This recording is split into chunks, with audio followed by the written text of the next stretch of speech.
Mr. Chairman, we are recording. Okay, terrific. I'm calling the November 16, 2021 Zoning Board of Adjustment regular meeting for the Township of Long Hill to order at 7:32. Call to order and statement of compliance. Adequate notice of this meeting has been provided by posting a copy of the public meeting dates on the municipal bulletin board and website, and by sending a copy to the Echo Sentinel and Courier News newspapers, and by filing a copy with the municipal clerk. Standard board procedures. Any hearing conducted by the board is a quasi-judicial proceeding. Any questions or comments must be limited to issues that are relevant to what the board may legally consider in reaching a decision. And decorum appropriate to a judicial hearing must be maintained at all times. Meeting cutoff. Announcement is made that, as a matter of procedure, it is the intention of the Zoning Board of Adjustment not to continue any matter past 10:30 p.m. at any regular or special meeting of the board, unless a motion is passed by the members then present to extend the meeting to a later specified cutoff time. Pledge of Allegiance. Ryan, you can flag up and you can lead us. All right. Can you see that? Pledge allegiance to the flag of the United States of America, to the republic that stands, one nation, under God, indivisible, with liberty and justice for all. Very good. All right, roll call. Yes. Mr. Aronio. You're muted, Jerry. You're muted, Jerry. We see him. No, Ed, for some reason it wasn't reacting. I pressed it like 30 times, but yes, here. Thank you. Mr. Giannakis. You're muted too. Where is Yep, my space bar also is not working and I'm here. he? Hey, Tom, you there? He's say there. Yes. Okay. Tom Groskoff. Here. All right. Mr. Malloy. Here. Mr. Rosenberg. Here. I believe Mr. Hain is currently absent and Ms. Robertson is currently absent. Vice Chairman Johnson. Here. Chairman Correct? Here. Chairman, we have a quorum. Okay, great, terrific. So the first thing on our agenda is to approve the meeting minutes of November 2nd, 2021. I was excused and so was Jill was excused. So out of the people that were there, are there any questions or comments or changes or corrections to the minutes? No. No. Okay. Do I hear a motion to approve the November 2nd, 2021 minutes? I'll move the Novi 221 minutes. Do I hear a Seconded. Second, okay. All in favor? Aye. Aye. Okay, great, terrific. All right, now we have the resolution for the Benjamin Alleman application number 21-14Z. Did everybody get a chance to look at that? Mr. Chairman, if I may, Yep. Steve Warner, I actually have a correction to our own resolution. We left out Okay. a word. Page 7, paragraph 9, 1, 2, 3, 4, 5, 6, 7th line down starts with the word subject. Okay, It should have, after the word subject, it should say neighborhood, period. We left out out the of word character with the neighborhood, subject neighborhood, okay. All subject right, neighborhood. Otherwise, I had nothing further with respect to the resolution. Mr. Warner, can you please I apologize that I don't have the resolution in front of me as I'm remote tonight. Can you please let us know who's eligible to vote on this resolution? Certainly, I believe it is everyone but the board chair is eligible to vote because this was done at the last meeting, so I'm cheating by looking at the minutes. That's November true. that's a good way to do it. Yep. All right, so do I hear a motion to accept the resolution of the board adjustment for the Benjamin Alleman application 21-14Z? So moved. Do I hear a Second. second? Okay, Second. roll call. I'm sorry, who was the second? Mr. Giannakis, okay. Gary, All right. roll call. Vice Chairman Johnson. Yes. Mr. Giannakis. Yes, Mr. Aronio. He's having trouble muting himself. Sorry, yes. Thank you. Mr. Grosskopf, Yes. Mr. Malloy, Yes. Mr. Rosenberg, Yes. Mr. Hain is currently absent, so motion carries. All right, thank you, guys. Thank Very you. good. We did that. Now, what I'd like to do is before we get into the applications, we have a situation where we need to add a special meeting date in December. Deborah had sent out the two dates, the December 21st date or the December 28th date. It appears that we get more people on the 21st, but some people can't make either. But from what I talked to Deborah, it sounds like more people can make the 21st.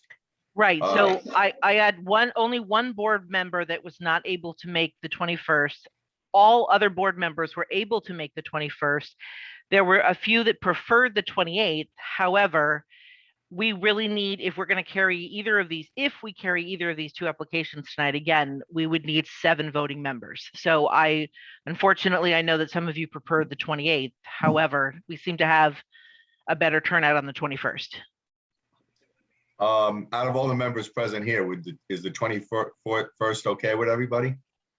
Is by me. I can't make it.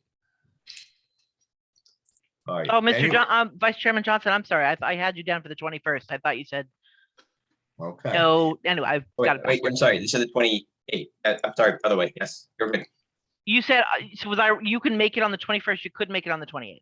Yes. Okay, I was correct then. Okay. Back then. Fine, stop confusing me. Sorry. It's easy to do. All right, who cannot, out of the people right here, who cannot make it on the 21st? Oh, good. So everybody that's present here can make it on the 21st. So that ensures that we have at I least. see Jerry waving his hand, trying to unmute himself. I don't know what's Yeah, going on. I know. You know, Mr. Aronio was the individual that is not able to make both dates. I You can't can't make make- either date. I'm unable to make either of those dates. Okay, so, Mr. You're- Chairman, I'm sorry to interrupt. I see Teresa Dill coming in okay, as the, she's, oh wait, Teresa's, I'm sorry, I'm getting my boards mixed up. Teresa is on our planning board. Forgive me. yes, I know that. Mhm. Okay, so aside from Jerry, and who else couldn't make it on the 21st? Nobody. Jerry's the only one that couldn't make it on the 21st. Okay, so do I hear a motion to schedule the special meeting date for the Zoning Board of Adjustment of Long Hill Township for December 21st, 2021 to begin at 7:30 and presumably end at 10:30? So Do I hear a moved. motion? Okay, do I hear a second? Second.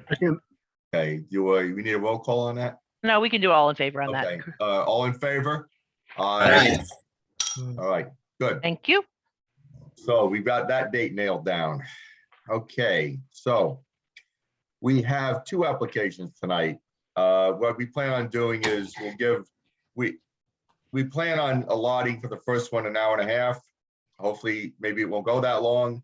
So that way we'll give the second one an hour and a half. If neither one of them finish, we can move them to the special meeting date or whatever other date is convenient.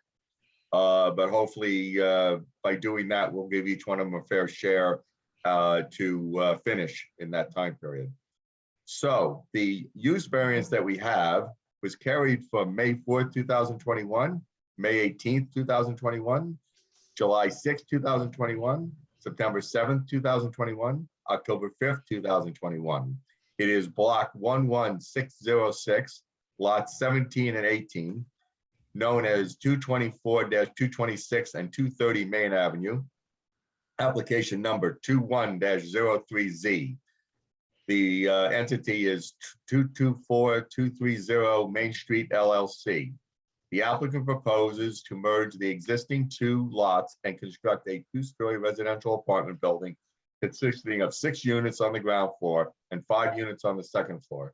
The applicant is currently bifurcating the site plan approval and seeking only the required use variances at this time for this meeting.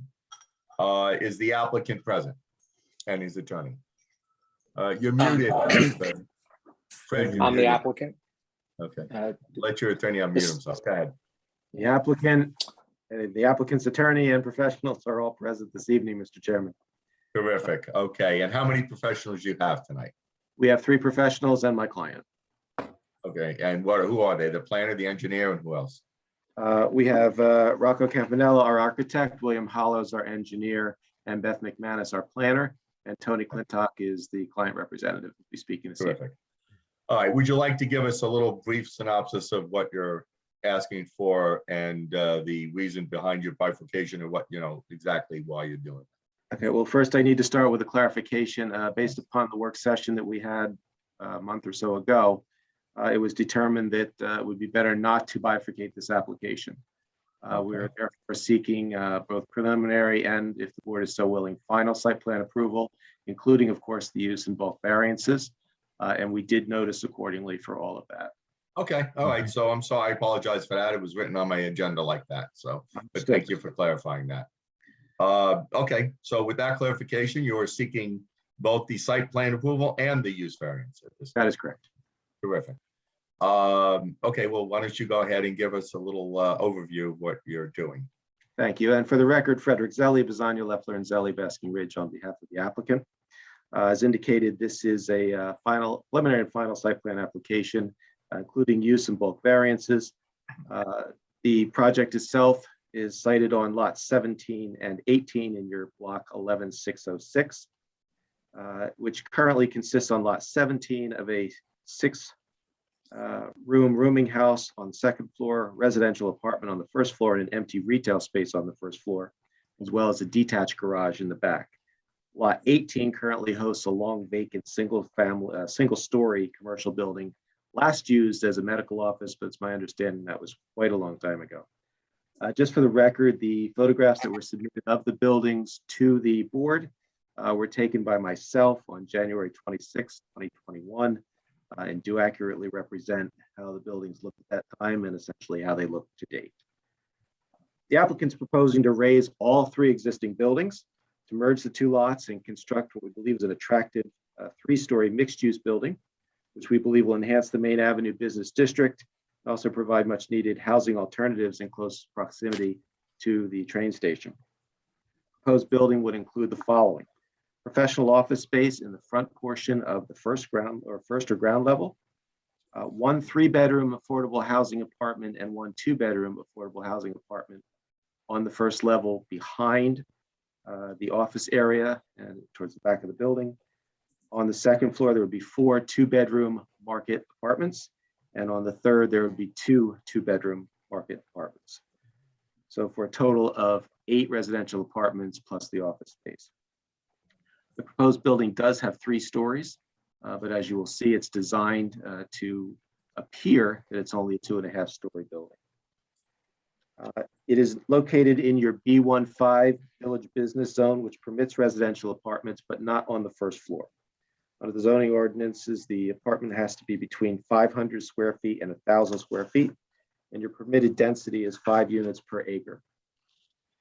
With the exception of the proposed 3-bedroom affordable housing unit on the first floor, each of the apartments does comply with the size requirement. The 3-bedroom is larger than 1,000 square feet.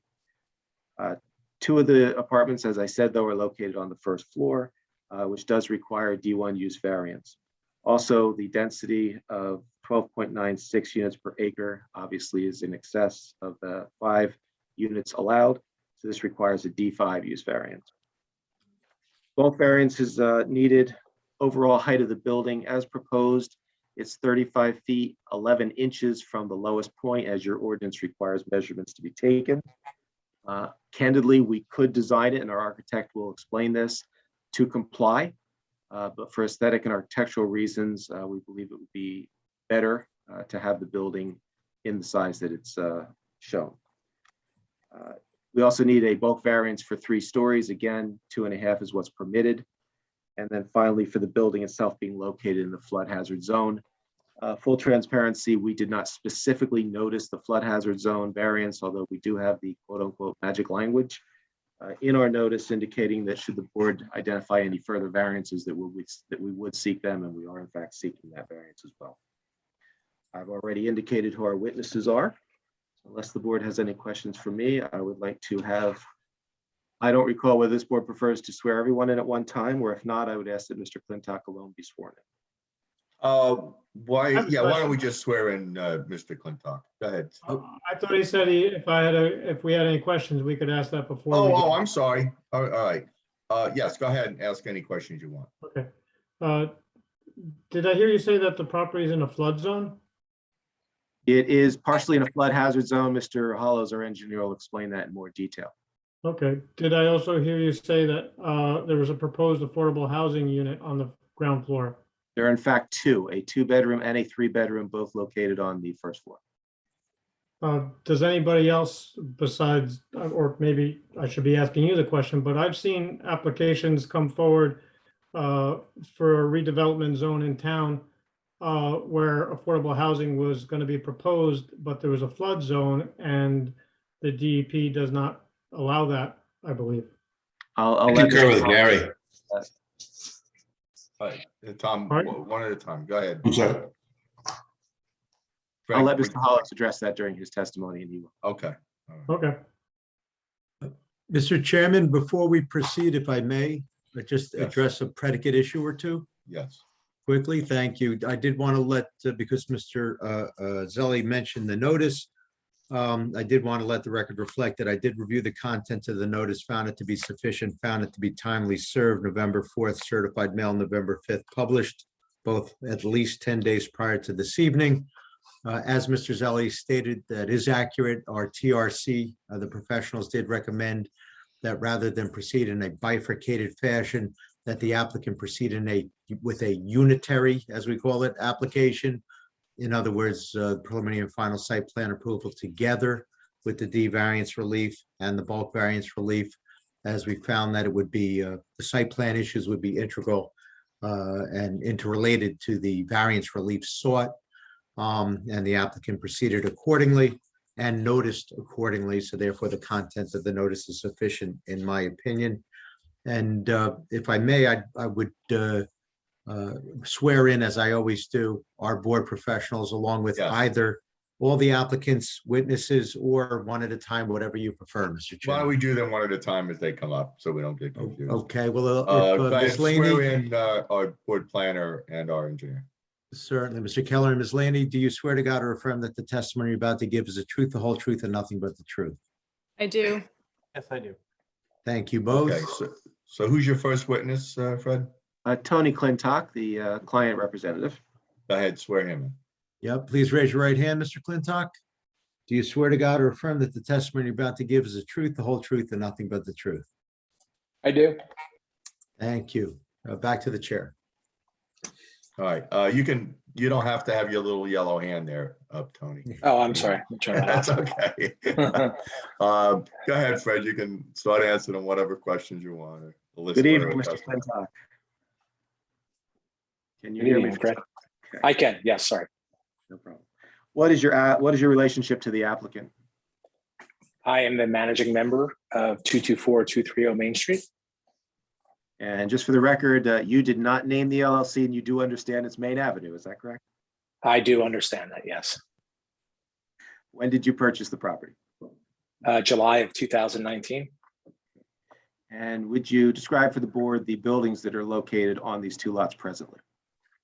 Sure. The property on lot 18 is an unoccupied, previously used as a doctor's office. It has not been used in quite some time.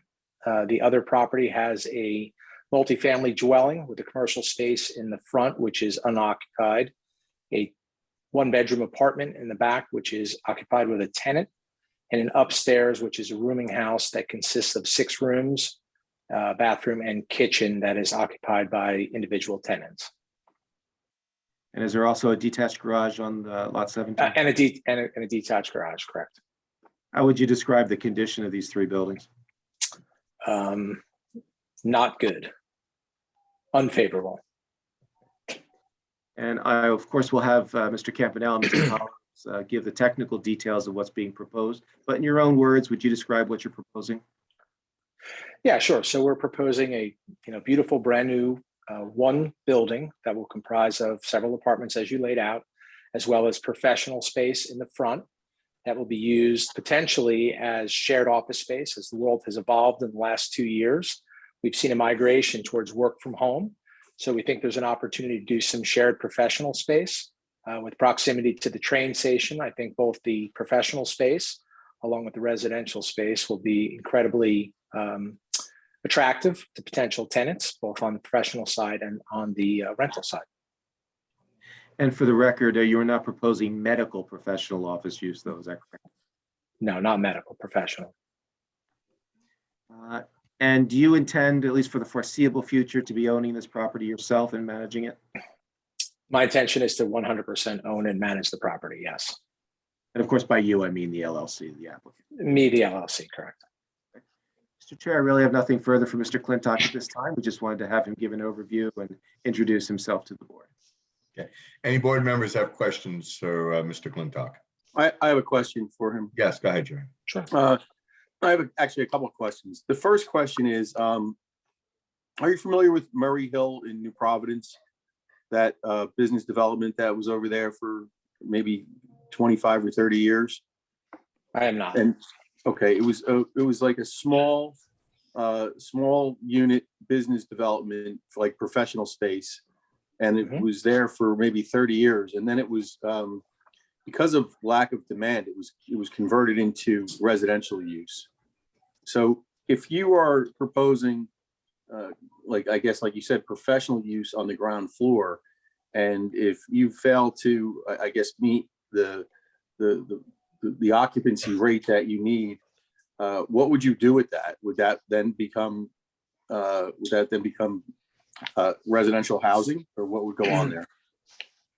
No, I wouldn't envision that it become residential housing. I would think that it's a small amount of professional space in a great location in a great town with close proximity to a train station. So I'm not too worried about renting professional space, especially, with what's happened in the last 2 years, the evolution of large companies taking large amounts of space. This is a small, manageable amount of professional space, and I'm not concerned with the availability to rent it. Mr. Clintock, let me just jump in for a second. Do you understand, though, that if for some reason you were to change that opinion and would want to convert that to residential space, that you would have to appear back in front of this board and receive further use variance? I do recognize that, yes. Okay, and then thank you for that. And then my second question is dealing with the determination of the number of bedrooms in each of the units. So some are market rate and some are affordable housing. How is that determined? Because I noticed on the affordable side, you have 1 3-bedroom and 1 2-bedroom, whereas all of the market rates are 4-bedroom units. So is there they're 2-bedroom units. Oh, did I say 4 bedrooms? I'm sorry. I meant that there were four 2-bedrooms on 1 floor and 2 2-bedrooms on. So yeah, I acknowledge they're all 2 bedrooms. Sorry about that, misspeak there.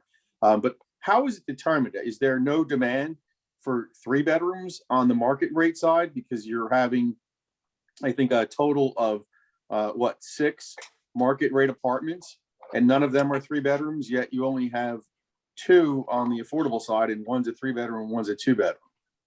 So I'd like to defer that to my, I'd like to defer to my planner, Beth, on that. But I think one of the main reasons would be the square footage concern of being required to stay under 1,000 square feet and still accommodating 3 bedrooms within that space becomes a challenge from a size standpoint.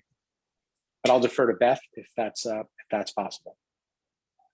That's fine. If you think one of your experts can better answer that question, then sure. Hopefully they'll remember it, or Jerry can re-ask it.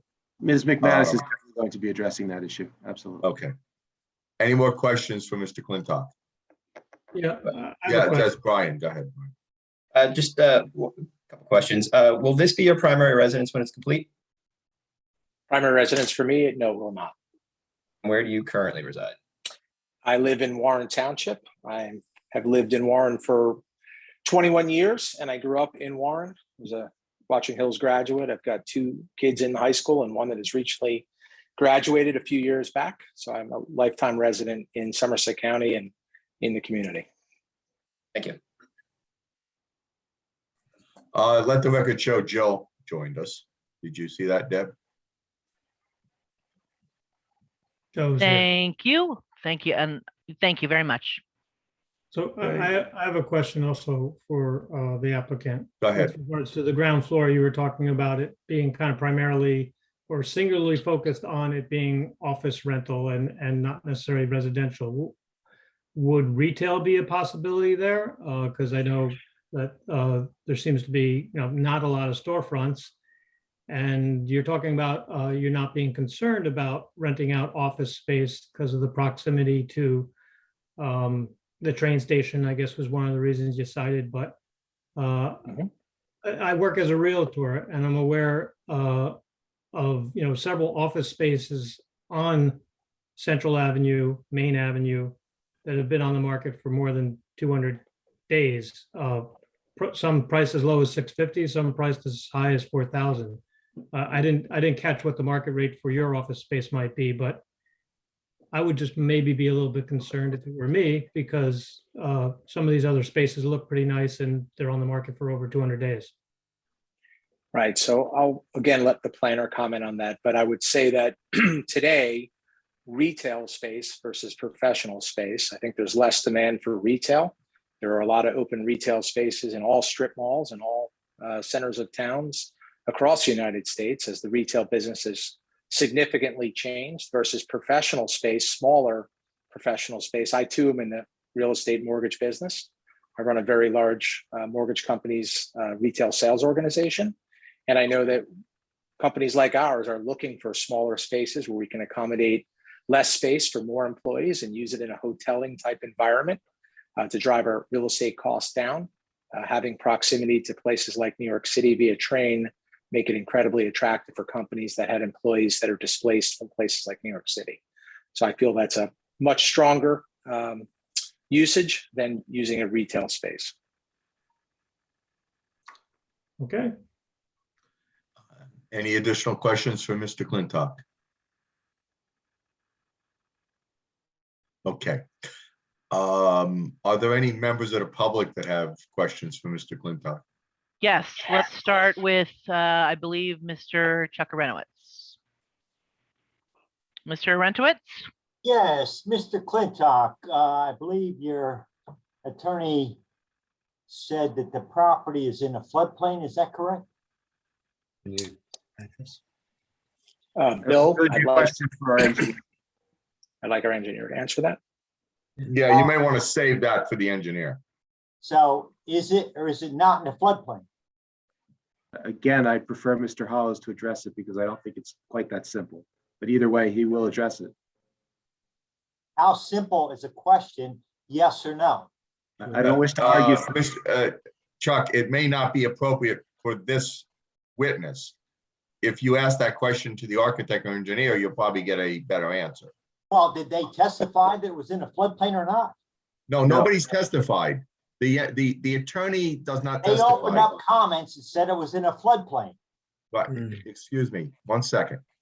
Why? We're all going to ask that same question probably, but let's ask it to the right individual. As soon as their witness testifies that is qualified to answer that, we'll get our answer. Mr. Chairman, did or did not testimony go on record that this property is in a floodplain? There was no testimony. The Mr. attorney does not testify. Mr. So, Arenowitz, no engineering questions right now. If you cannot I'm not ask asking any other an engineering questions, question. I'm Mr. asking a Mr. simple Arenowitz, you question. have been told You know, that that's not Debbie, a relevant are you, question. Okay, I'm going to mute you now. running the meeting? Chuck, I'm please, sorry. come back and ask it another time. Mr. Arenowitz, Uh, if you would like to ask another question, I will let you back momentarily, but we'll let another member of the public for now. Go Any ahead. other Who members of the else? public? No, okay. Mr. Arenowitz, I will let you in again, but there will be no engineering questions and no flood questions until such time that the engineer has testified. The chairman has said that. Okay, Mr. Arenowitz, you're back on. If you're running the meeting, Deborah, let me know. Chuck, let me explain something to you. I think your question's a good question, but Thank not for Mr. Clintock.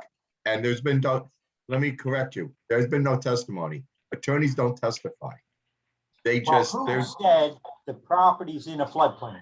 the The attorney attorney. mentioned it, but that's not testimony. Let's wait until the Well, person. don't who's let him qualified to say testify. that if he won't They think they're- verify that it's in a floodplain. Well, hold on. The chairman is Steve Warner, board attorney. The chairman is absolutely correct when he says that the attorney who makes a opening statement and makes proffers is not testifying. The chairman is correct. So there has Well, not I'd yet like been to- testimony there. I suspect, Mr. Zelli, is your next witness, Mr. Hollows, the engineer? It was actually going to be our architect, but it will be now. Yes. Well, that's a good fine. idea. Right. Then So- maybe Mr. Opening Aronowitz can statement hear for the the record. testimony he wishes to hear. I'm Yeah. speaking, sir. And provide, and then he can question the appropriate witness, the engineer, when he testifies to that issue. Would that be acceptable to you, Mr. Zelli? Yes. Would Okay. that be acceptable to you, now- Mr. Aronowitz? No, it would not. Well, that's okay, Back to the because- chairman.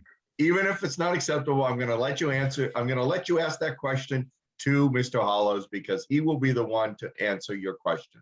Right. Whether it is, whether partly it is, whether half of it or a quarter of it, whatever part of it is, he'll be able to answer your question. Because we all want to know that same information, but wait until the right person comes along. Fred, would you like to bring your next witness on board? Well, Mr. Arentowitz, do you have any questions for Mr. Clintock? I'm done. Thank you.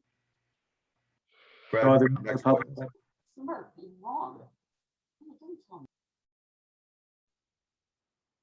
Where's Mr. Hollows? Is he still? Mr. in? Hollows, you're up. Okay, good. Mr. Hollows, would Do you be you swear sworn to in, God or please? affirm that the testimony you're about to give is the truth, the whole truth, and nothing but the truth? I do. And we all Thank know you, your Mr. credentials. Are you still licensed in the state of New Jersey? I am. Okay, so I In deem good standing. qualified. I would assume so, but we just gotta make sure that it's accurate as to this point. I deem you as a qualified engineer. So go ahead. Mr. Hollows, just preliminarily, did you prepare the plans that have been submitted in connection with this application, the engineering plans? I did. I have. And are you personally familiar with the property? I am. You've personally visited it? Several times. Your office is in walking distance from it? Is that correct? Yes, it is. As a threshold question, would you please discuss if and to what degree this property is either in a flood zone or a flood hazard zone or any other similar type of zone? Sure. The flood elevation in this area is elevation 214. There is some area on this property that is below 214, not by a whole lot, but it is below elevation 214. Therefore, it would be in the flood hazard area. Now, the existing buildings that are on that site are not below 214, so the existing buildings are not subject to flooding under the FEMA guidelines. Probably would be best if I could share my screen. Please That do. would be fine. Because we're all interested, we're waiting here with bated breath as to what part of the property is beneath. Okay, Kristen, I'm lost.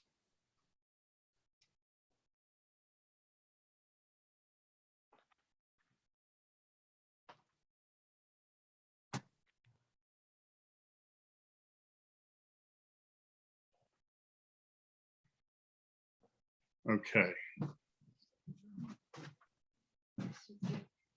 I have put together a PowerPoint, and just to kind of, I know we've talked about this property, everybody probably knows where this property is, but just for the record, it's lots 17 and 18.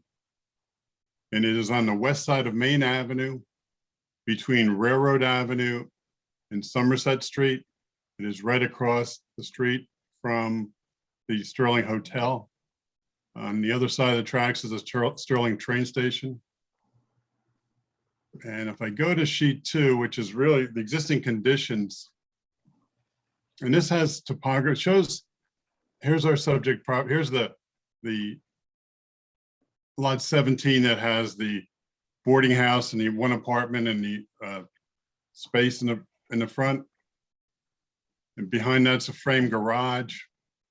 And adjoining that to the south would be the doctor's office that's been vacant for, well, a lot of years.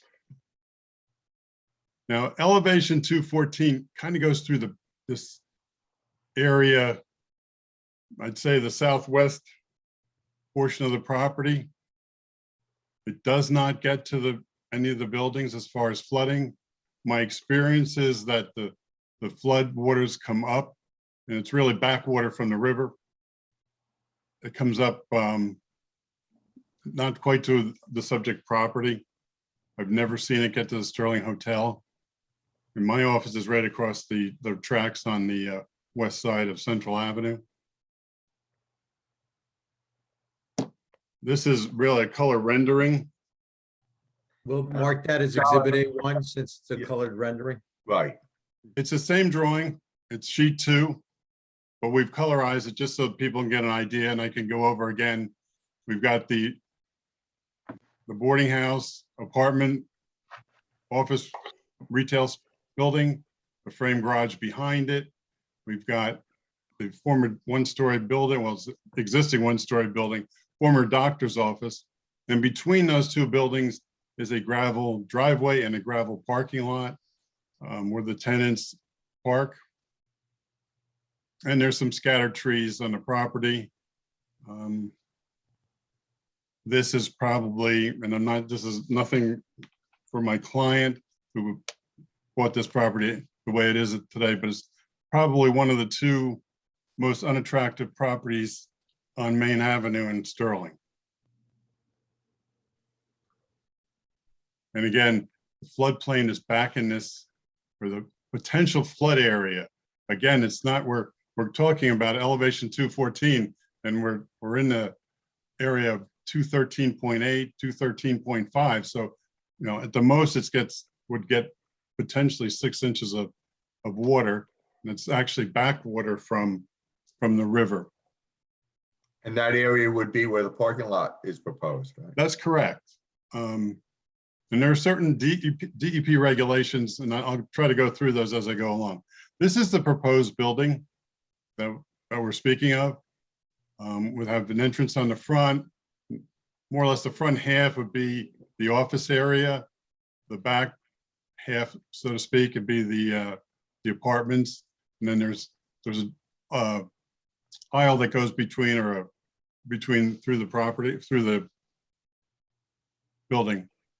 We're proposing to have 23 parking stalls. There's 21 in the back, and there's 2 on the side. The driveway is on the north side of this property because it's the highest part of this property. And it provides access out to Main Avenue, where someone could make a left turn to go up Central Avenue and never have to go through any potential flooded areas of other parts of Sterling.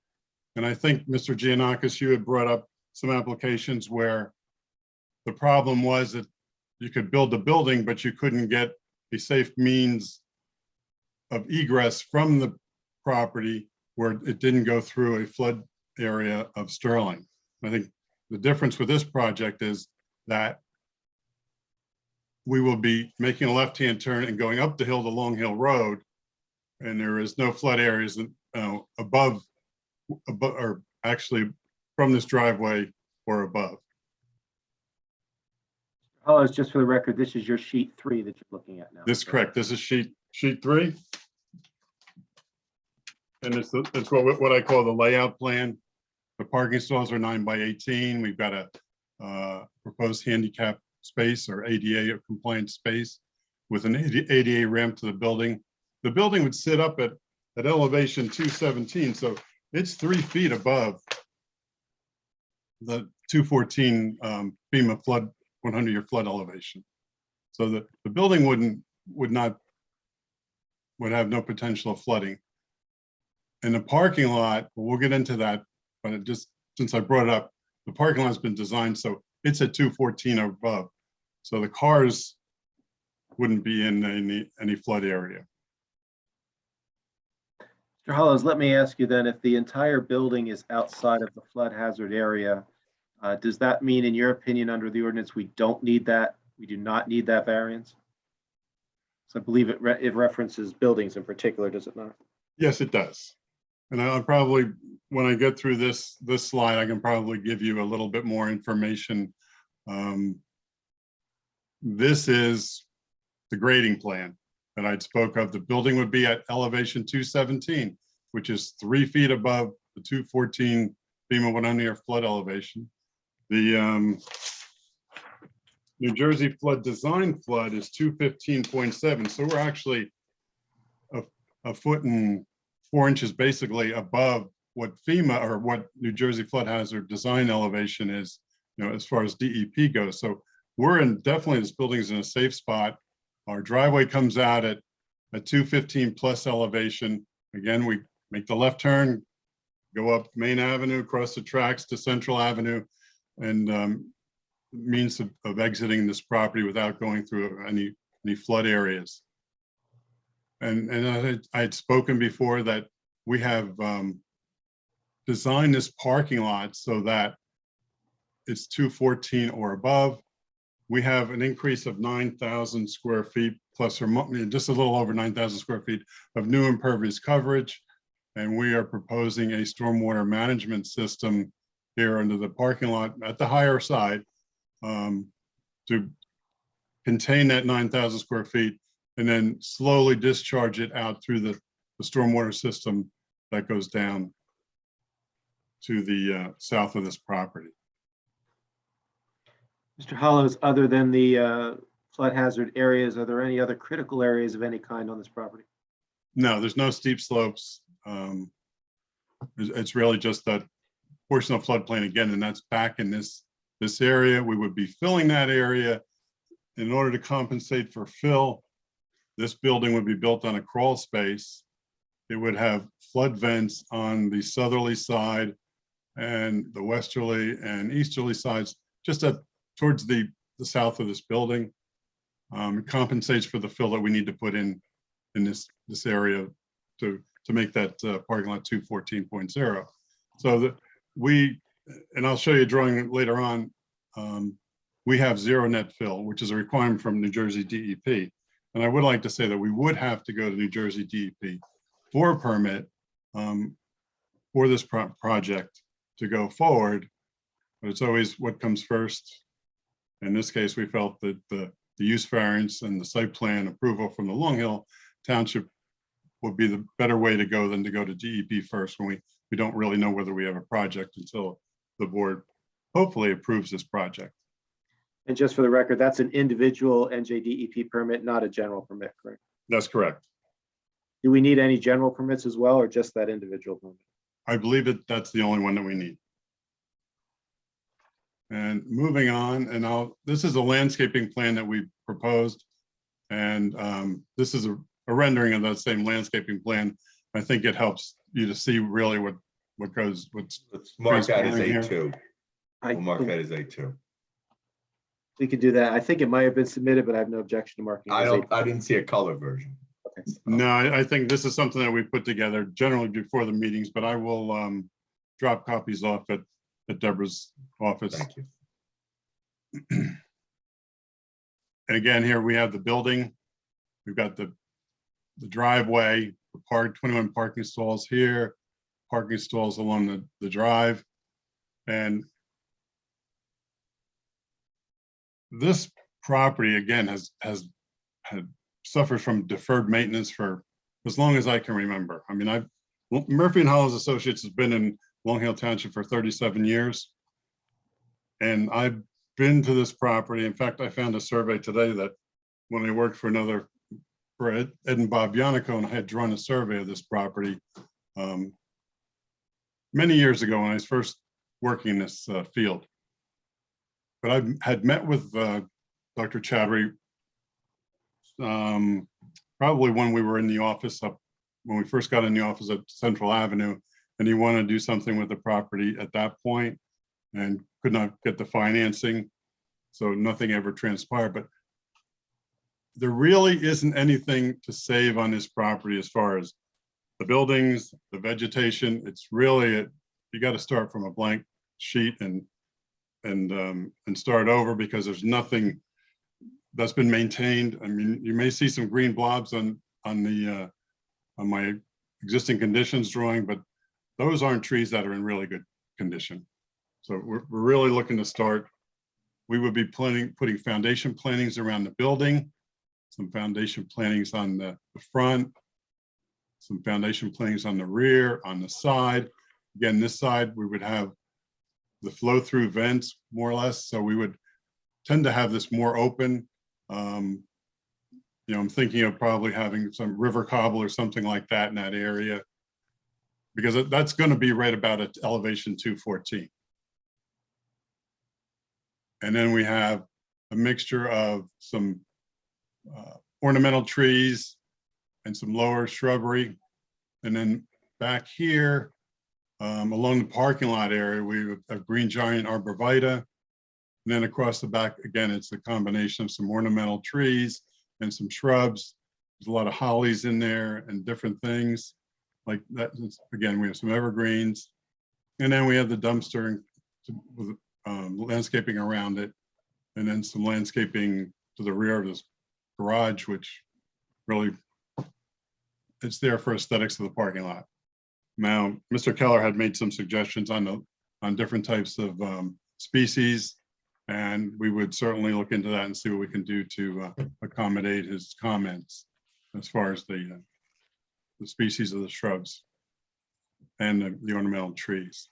And this is what this is the next slide I have, and this has to do more with the calculations for getting the zero net fill. We've got cross sections. We calculate how much fill is in there, how much cut is in there, and then we do the calculations and come up with this. This is probably a drawing that will be something that Mr. Keller would review, and also something that DEP would really look into closely at the time of submission. And this is sheet 6 of 6 in your set, is that correct? That's correct. Oh, okay. So we did receive that drawing, correct, Bill? Yes, you have that drawing. Okay. Okay, Mr. Hollis, with regard to, I'm sorry, did I cut somebody off? no, I just wanted to, so you don't forget to go over the comments of our engineer. We will definitely do that. Okay. Mr. Hollows, would you discuss the parking lot in particular? In Ms. Lahaney's report, she indicated there's an ordinance that allows us to be at 50% requirement. We had originally proposed and noticed for an exception for parking for 23 spaces instead of 26.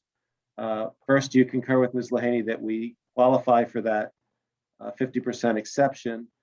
And secondly, based upon your knowledge of the area, in particular of Sterling Hotel's activities, do you believe it is still smart to have this number of parking spaces, even if we don't technically need them? All right, the requirement, if you go strictly by the bedroom count and the square footage of the office, you would need 26 parking stalls. We are proposing 23 parking stalls. We've got 21 in the back parking area, 2 on the side for the total of 23. And in this zone, the B15 zone, you're allowed to, the parking could be reduced by 50%.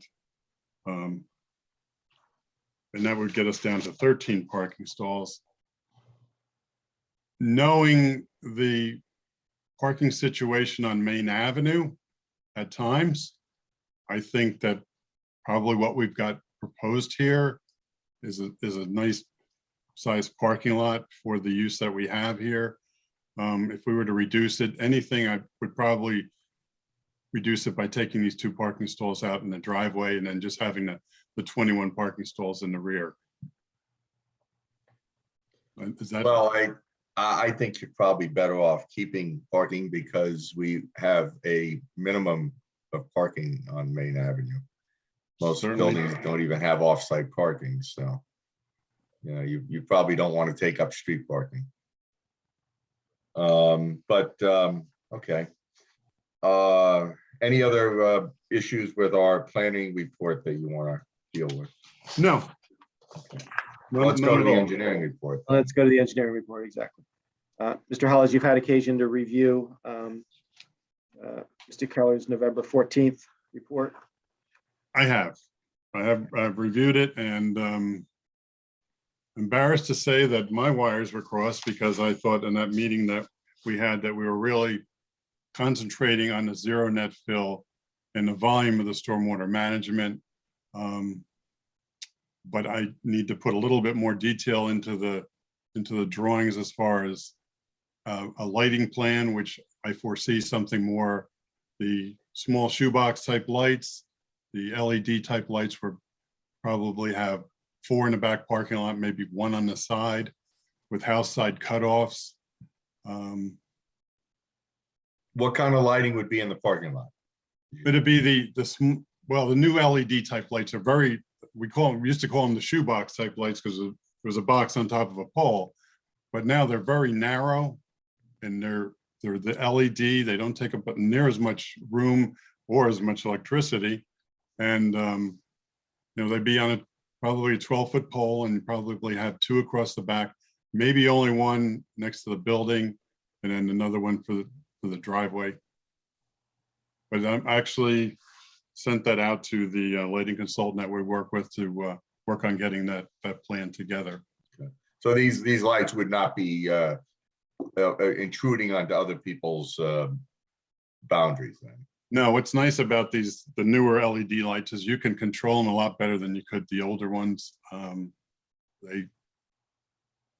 The way they're designed, it's not just one bulb, there's multiple bulbs in there and they can kind of direct them better down to the area that you want to get lit and have less spillage off of the parking lot. Mr. Hollis, let me ask you generally, and particularly at section 1.5 of Mr. Keller's report, of the things that we have not submitted so far that would typically be for final site plan approval, in your opinion, subject obviously to Mr. Keller's or the board's disagreement, do you believe there's anything that could not be handled on a condition of approval basis and subject to either Mr. Keller or the township engineer's review and approval? I think that'd be a reasonable suggestion. I mean, I think we're talking some technical items, a little bit more detail on the stormwater management. I really concentrated on the volume and the location of what we could do there. It's not going to be relying on percolation because I think all of us should be familiar that it's not going to perk there. It's a clay soil. You got to get across the railroad tracks and up the hill before you can get into the shale. So there's no percolation there. The lighting plan is pretty straightforward. And I think that's really the big items would be, we've got the landscaping, which we can, it's going to be something similar to this, just that some of the species may change it. Everyone asks for these native plants. It's hard to find native plants that are hardy, attractive, but we'll work on that with Mr. Keller. If I go back to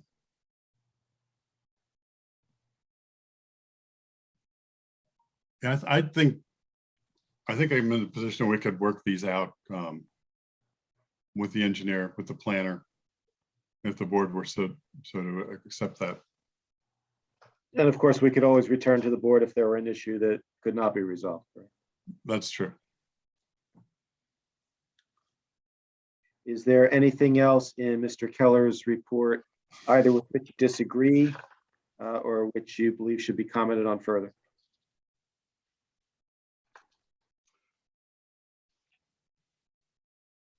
No, I think really it's, for the most part, it's more detail than anything else. I think that what you see here, existing conditions, and propose what it would look like afterwards, which I think we'd all like to see something better there. Better looking on it, something that's attractive. And I think when you get to look at the building elevation, you'll see that it's very attractive. Again, we've tried to work with all the DEP regulations to make this exit at the highest point. I mean, I know that when we were working on this, there was some talk about an ingress and an egress driveway, and that's just not going to work. It has to be at the northerly property line on the highest point of the property. With regard to sewer service, we're presumably going from 2 lines to 1, correct? That'd be correct. Each of these individual lots, properties have their own sewer connection. And now we would have one connection. So those would be two 4-inch connections that are presently there now. Mr. Keller also mentioned loss of on-street parking spaces. Our team was doing some counting earlier. Can you just review with the board exactly what exists now and what will exist if this site is developed as proposed? In terms of the street parking. Yes. We're looking at the existing conditions. There are 1, 2, 3, 4, 5, 6, 7, 8, and one more is 9. And when we finish, Just clarify, that's for that whole block you're counting. I'm counting the whole frontage on the block, yes. Because, and I believe we have them on this going back.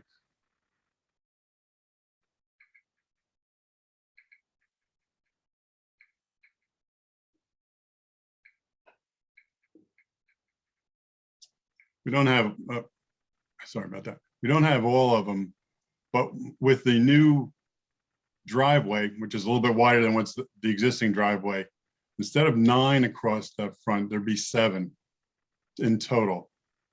So we'd be losing a total on this block of 2 on-street parking stalls. Thank you.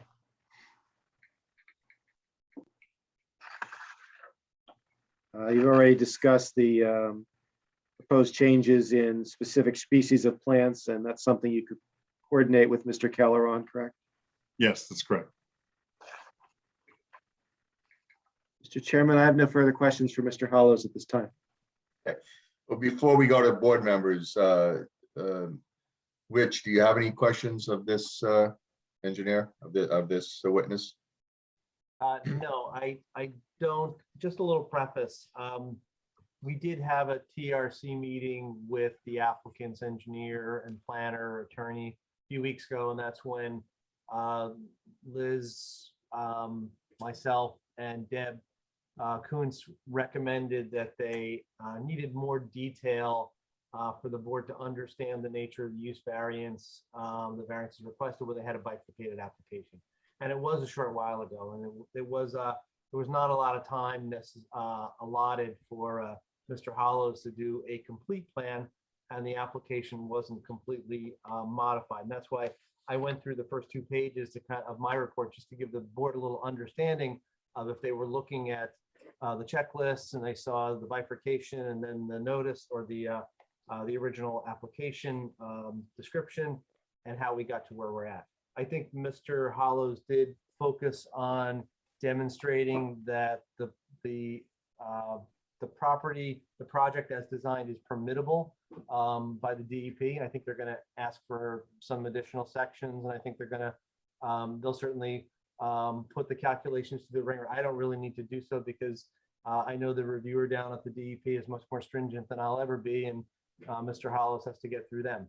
And so the DEP will certainly make sure that the property does comply. And the first thing we did look at with the new elevations was that there is dry access, as Mr. Hollows said, for anything multifamily that's more than 2 units.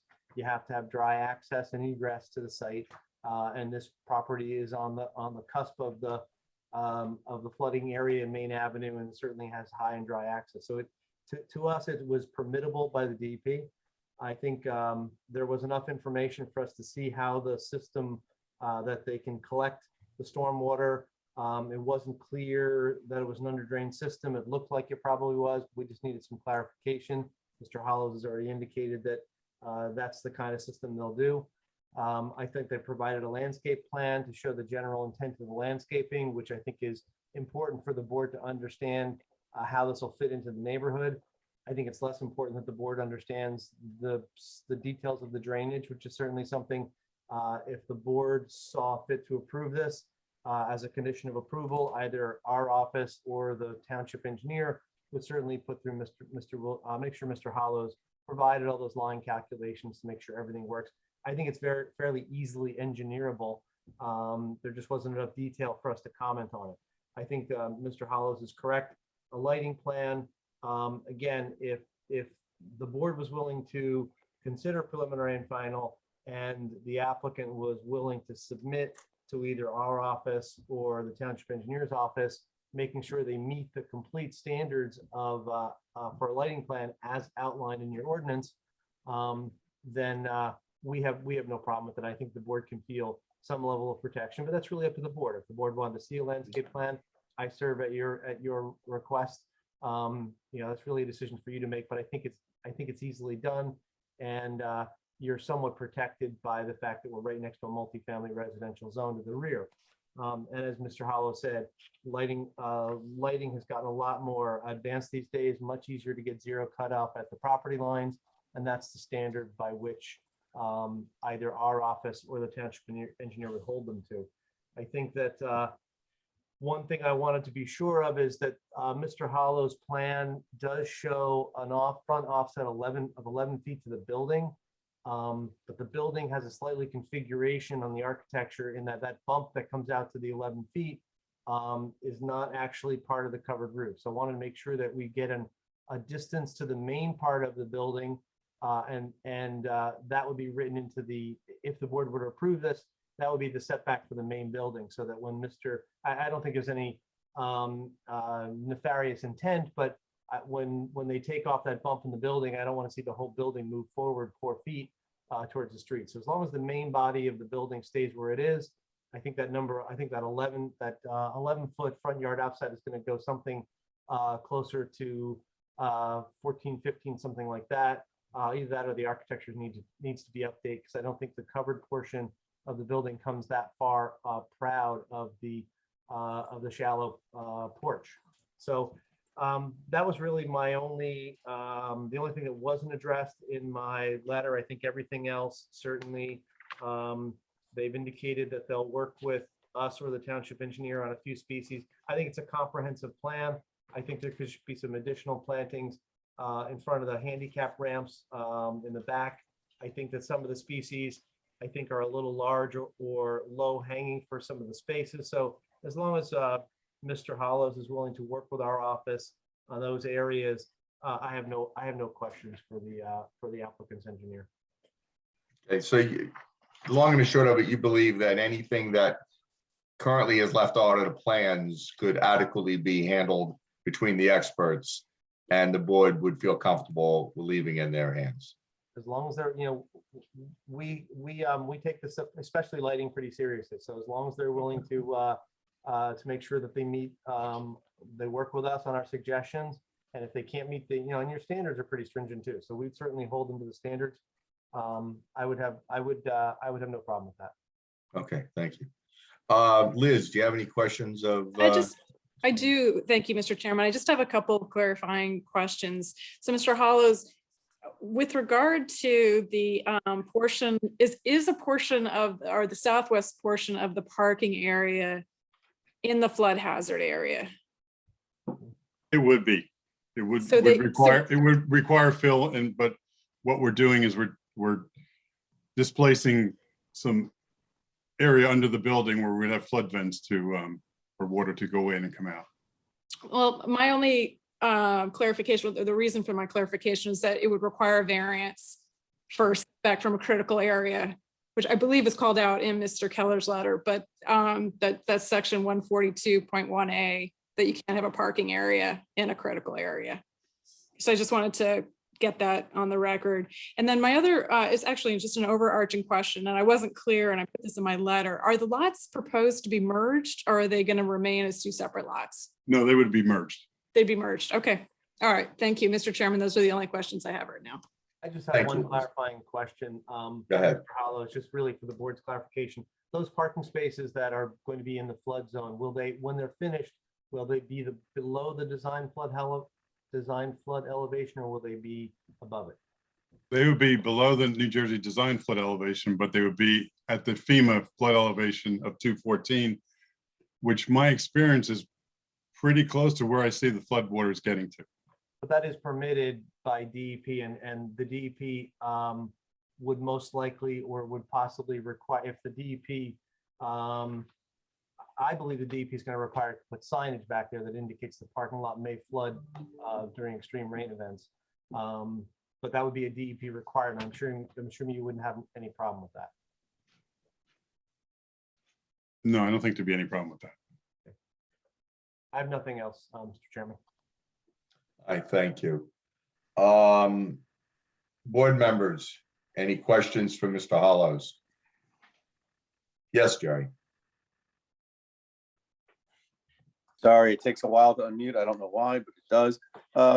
My first question is, can we have a similar design here without having any of the parking lot or any of the structure in, forgive me for maybe not getting the terminology right, in any type of flood hazard area? Can this be done even if we shrink the footprint of the building and or the parking lot by some degree? You would probably have to reduce it by 50%. At Okay, least. so why is that if only a small portion of the parking lot is going to be in the flood hazard area? When I trying to gather my thoughts, it's not that. Yeah, Take your time. 214 is kind of, it's been a female elevation forever that I can worked in Long Hill Township, but this property doesn't have a whole lot of, it doesn't, as I indicated, you know, the elevations that are below are like 213.8, 213.6, maybe a 213.5. It's not like we're filling a whole lot of that, but we're trying to compensate, and which DEP would requires is that there's zero net fill. So if we're filling the parking lot a little bit, we're taking some fill out from another area or soil out from another area to compensate for that fill. Really, the northerly side of the property is the side that would be more, I'd say, above the that flood elevation. Okay. I'm not sure I understand that, but that's fine. Another question I had was, and I asked it to someone else earlier, it might not be you, it might be the architect, but I asked like the number of bedrooms and that sort of thing. I mean, is that an engineering question? That would be an architectural question, or, Okay. or possibly the planner also. Okay, and then I don't know if this is an engineering question, but it has to do with the building height. You know, you're very close to our ordinance, which is 35 feet, but yet they're asking for 35.11. And we are 2.5 stories and they're asking for 3. Is there any engineering reason why they couldn't comply there, even if it changed the size of the building slightly? Is there anything in the attic or the third floor, I should ask? Is there any building, I guess, critical systems or anything that are going in the third floor? What's going up there? It's really an architectural question, but Mr. Zelli had indicated that you could lower the ridge of the roof. It just wouldn't be as attractive a building. So I think you're really looking for the architectural comments on that. Okay, thank you. That's all I have. Anybody else have questions for Bill? Oh, yes, Brian. Just a couple of questions regarding the flooding again. I saw on your existing conditions plan, you had what looked like a topography slot of about 214 running down the center of the property. Appears that you're going to end up regrading to elevate the parking lot, and essentially, but it seems to be, I know you're doing a net zero fill because you're going to take storm volume, water volume out of under the building to make it net zero, but it seems to be that some of the water is going to be diverted to the left and possibly towards lot 20. So what impact would that have on adjacent properties if you're diverting the water on the property itself as it gets to your storage area under the building? Yeah, if you look at the grading plan, sheet 4 of 6, I'm proposing to put storm drain along that property line with some inlets. That would, and we would be directing the water in that area to the inlets. And that gets carried out to the storm drain and Main Avenue. And we're really not trying to push any water towards lot 20. Right, but I guess that would be under like more like a normal storm condition, but I'm talking about under flood conditions as the water starts pushing from lot 20 over towards 18. It used to have some volume to sit in there, but now it's the where it's going to sit instead of sitting in the back parking lot, it's going to sit under the building.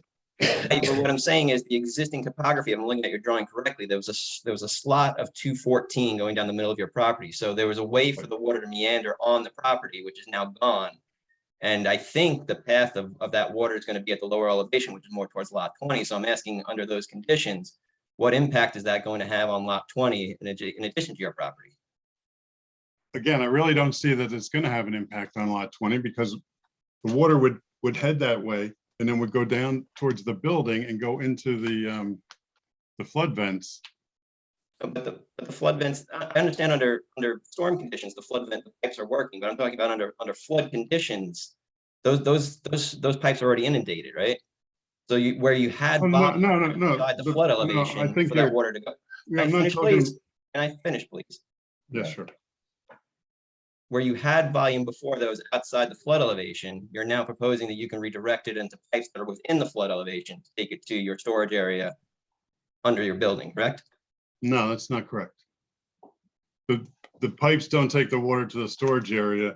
The slope takes the water, and what happens really, the water's coming from that property onto our property, not vice versa. It comes up from Somerset Street, which is lower, comes up Somerset Street and comes onto our property. And at that point, it would go underneath the building through the flood vents. It's not going through the storm drain.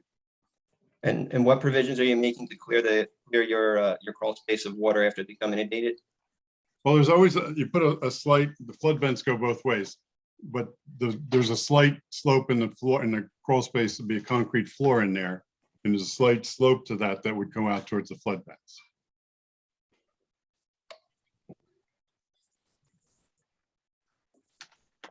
And the flood Any vents, other questions? like the LED lights, the flood vents have come a long way too. They're much more sensitive than they used to be years ago. Any other questions for Mr. Hollis? Yeah, I have a question. Yes.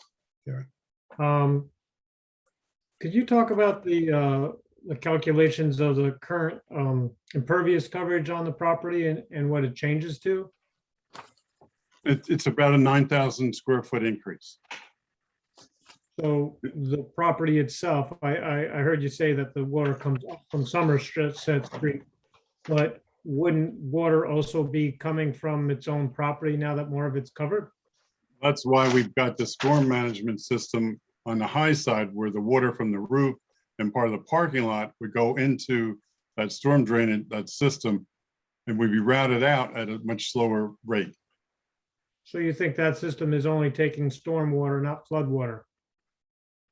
Well, that's the intent, yes, because it's on the higher spot. The flood water shouldn't get to that area.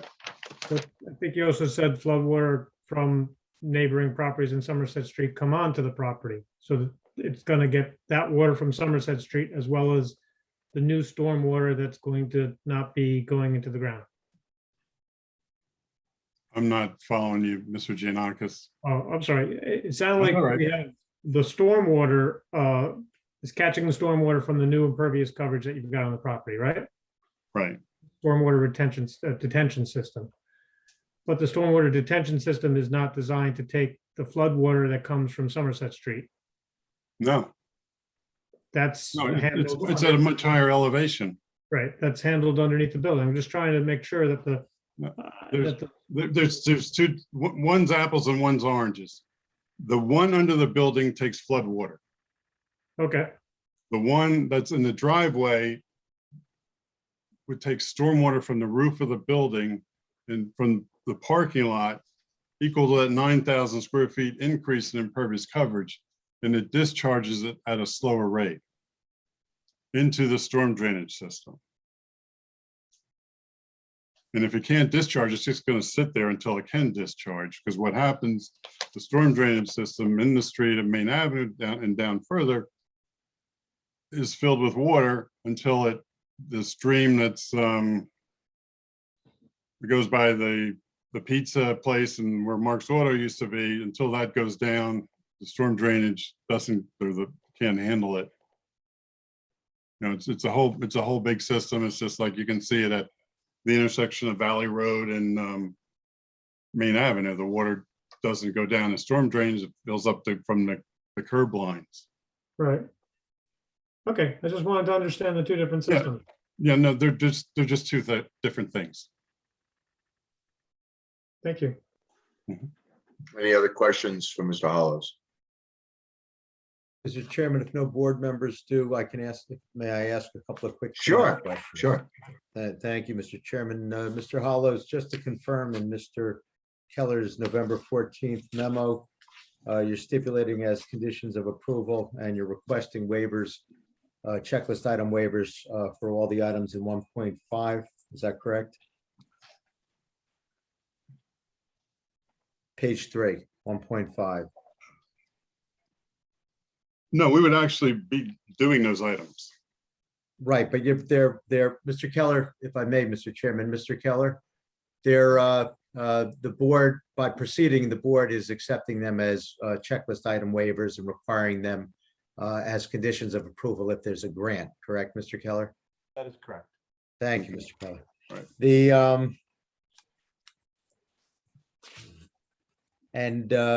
Are you stipulating, and Mr. Zelli can weigh in as well, are you stipulating to all the conditions as set forth in the balance of Mr. Keller's report, including the landscape plans, to the extent that you'll work in good faith and it'll be subject to the review and approval of the board engineer or the township engineer? Yes, Yes. that is correct. We so stipulate. Okay.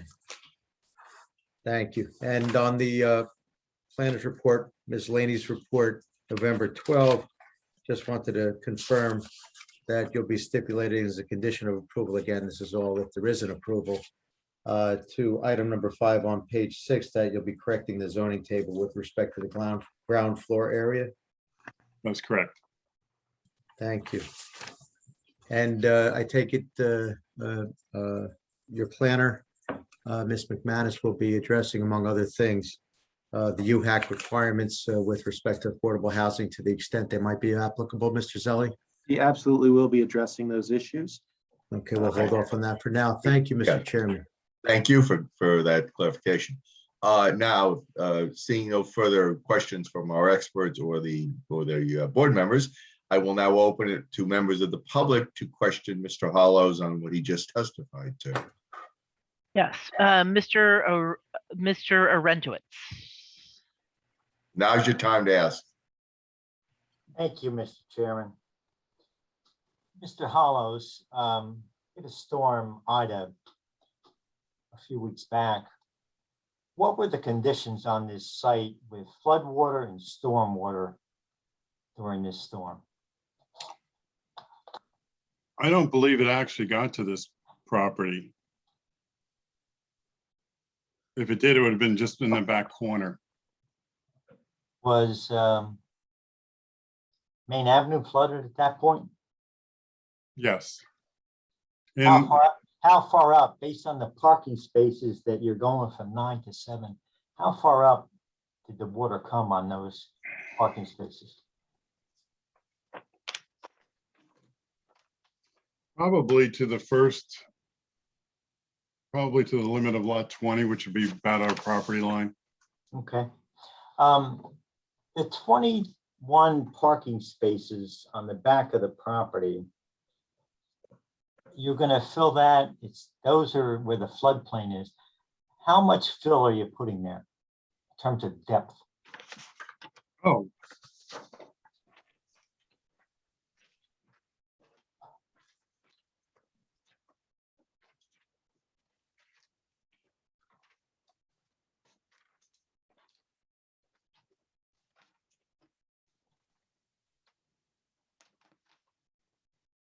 From a few inches to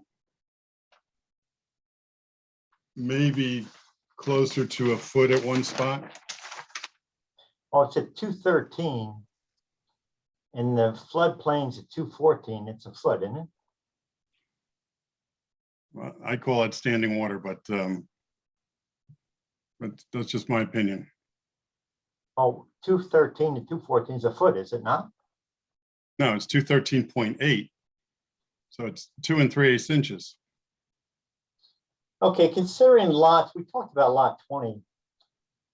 Considering lot 15, 20, 16.01, 16 and 1.02, given the fact that you're I understand this about the zero net fill, but what is the impact on all those properties with the increased elevation towards, mainly towards the back?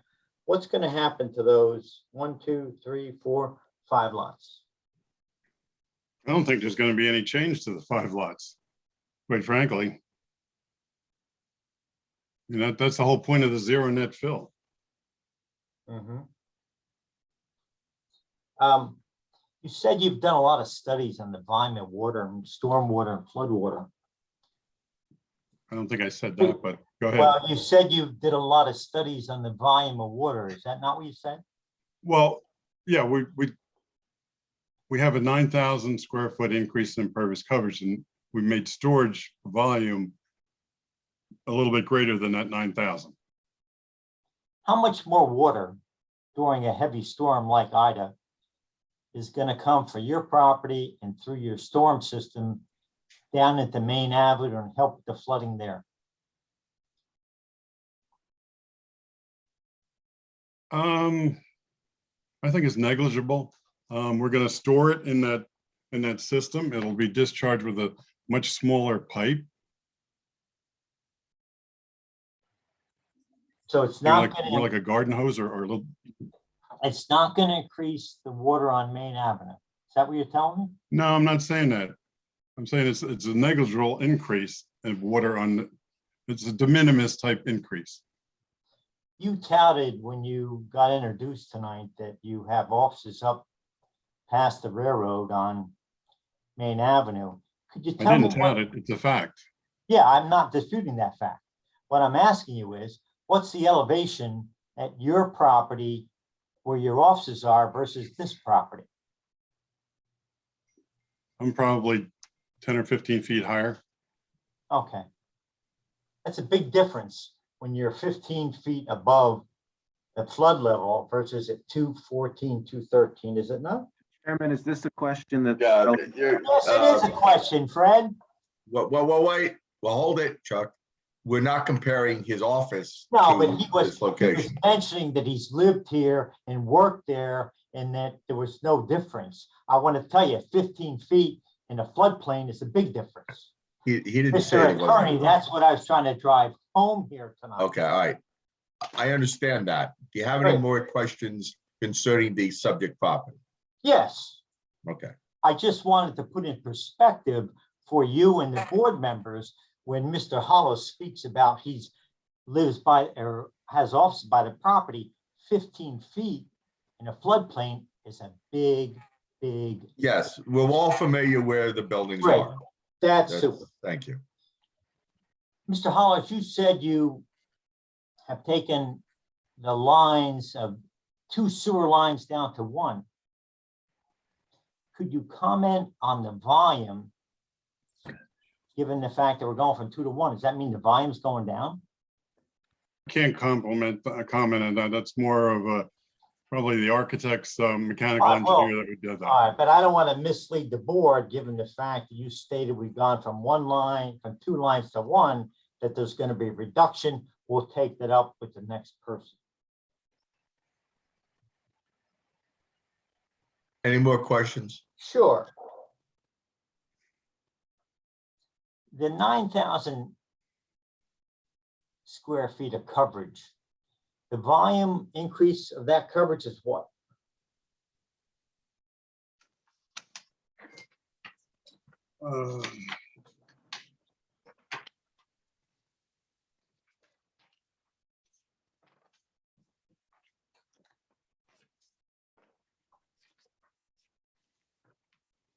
Just under 3,000 cubic feet. And the DEP is going to approve what for you when you apply? They're going to approve the grading, the zero net fill. They're going to look at the stormwater management. They're going to look at the whole plan. From your experience in testifying in X number of years, historically, do you come before boards without the DEP? Mr. Renowitz, we're not getting into that issue, the Why chicken not? or the egg, because that's something that's totally up to the applicant He has the choice of doing that first or second. So I'm not going to get into that tonight. We don't have time. We really need I'd to move on. recommend you wait for that approval before. I you guys understand make- what you recommend, but that's up to the applicant. He Well, it's takes up the to you to risk. decide. If we give him if we give him approval tonight, what, if that happens and he goes to the DEP, gets shot down, that's his risk. It'd be a That's his conditional choice. for approval for this board. What was that? You could make it a conditional. It's, Approval. we don't make it a condition. It's automatically has to be done by the applicant. So that's not something we do. That's automatic. That they have to do that. That's the DEP's Oh, ruling. thanks. Thank you for the clarification. Yeah. So, I have all no right, more now, questions from Mr. Hollows at this time. one more. No more? Okay, good. No more. All right, thank you. Any more members of the public that want questions? Yes, we have Mr. Patrick Thornton. Okay, go ahead, Mr. Thornton. And Mr. Chairman, if we could have Mr. Thornton's address as well, as we're supposed to get the address for all questioners. Yes, you're right. I'm sorry. That's okay. Mr. Thornton, would you state your name and your address for the board, please? Mr. Thornton, you're on mute.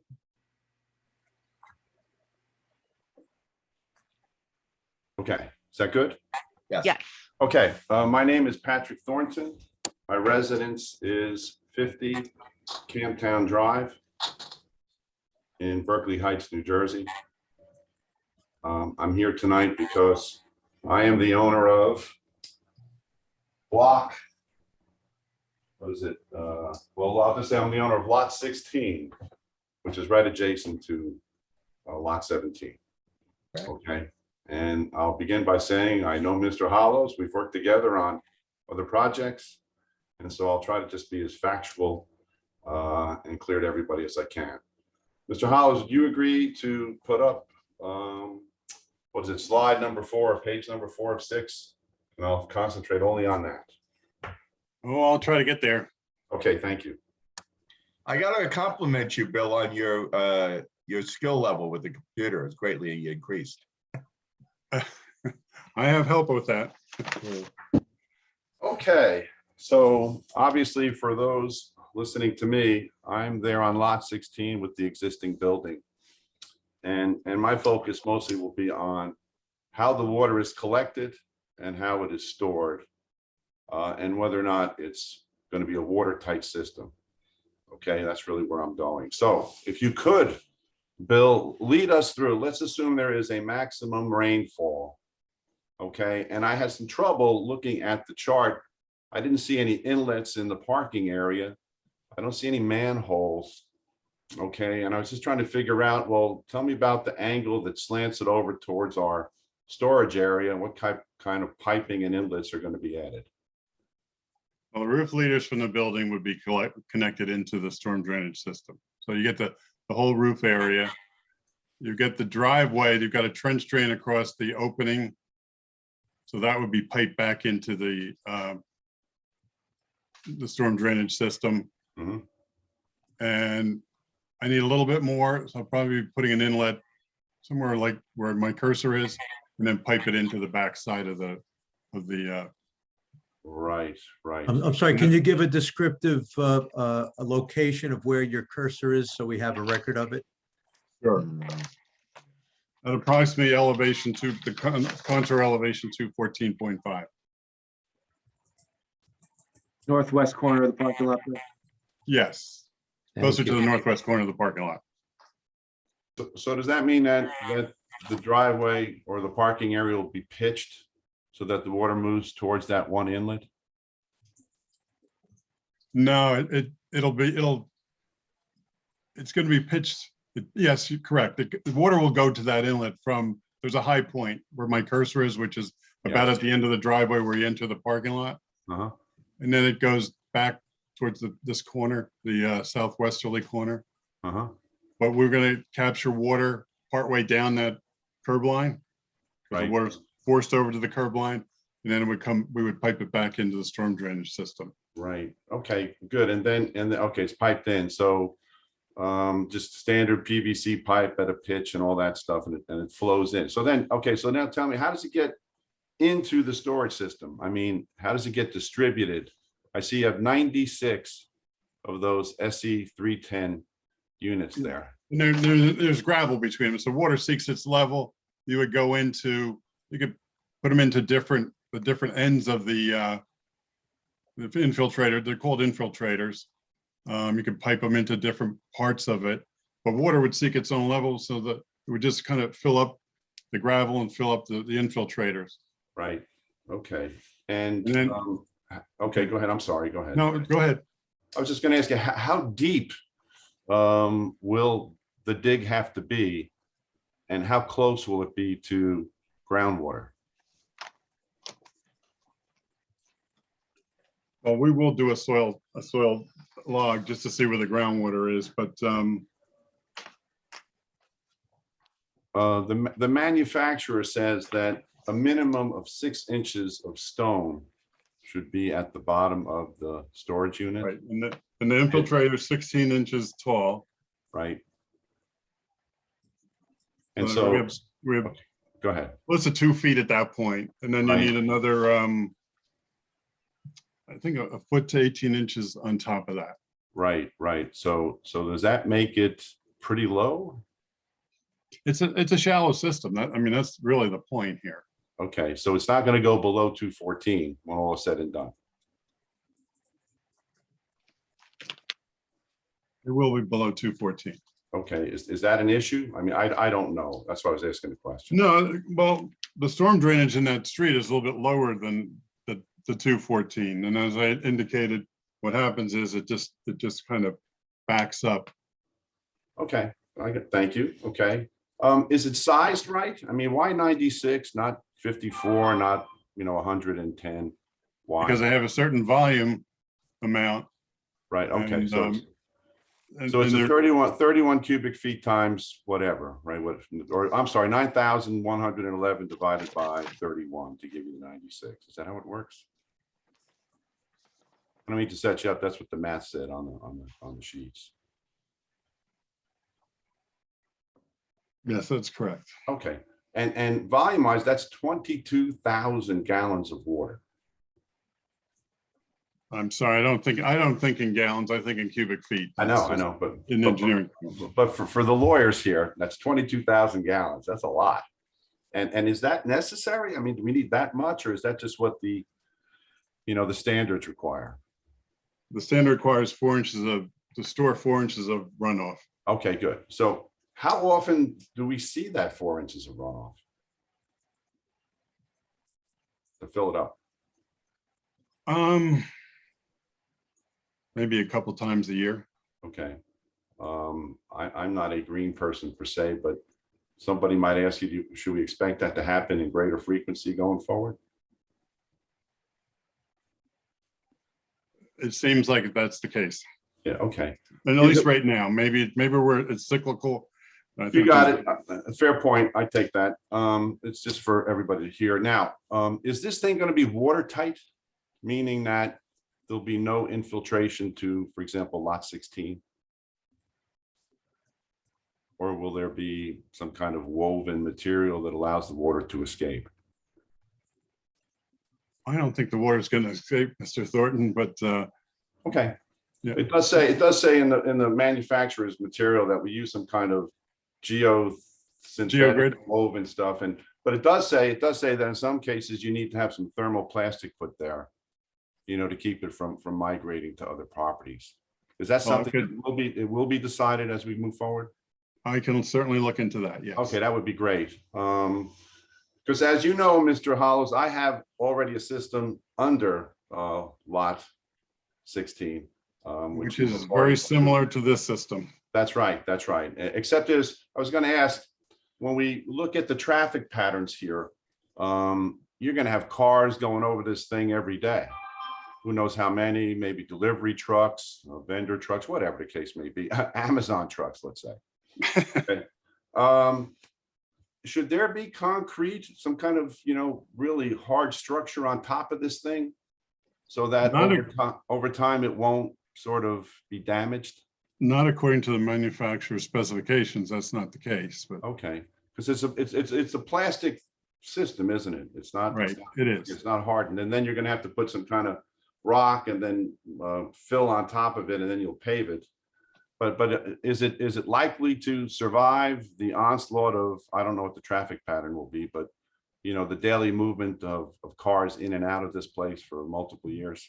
That's what the manufacturers is saying. Okay. Right. And on that point, by the way, let me ask you this. I know you're familiar with the SC 310, but did they come on site, the manufacturer, and take a look at what you are proposing? Or is that something that's done after the board meeting? They haven't come on site. That'll be something that I could Yeah, work out with. because they do say again in their disclaimer materials that they take no responsibility for compliance with laws and regulations, that there has to be some kind of design engineer that does this. Well, I think what they're talking about really is the volume and that type of thing. I don't think they're talking about the strength of the materials that they have.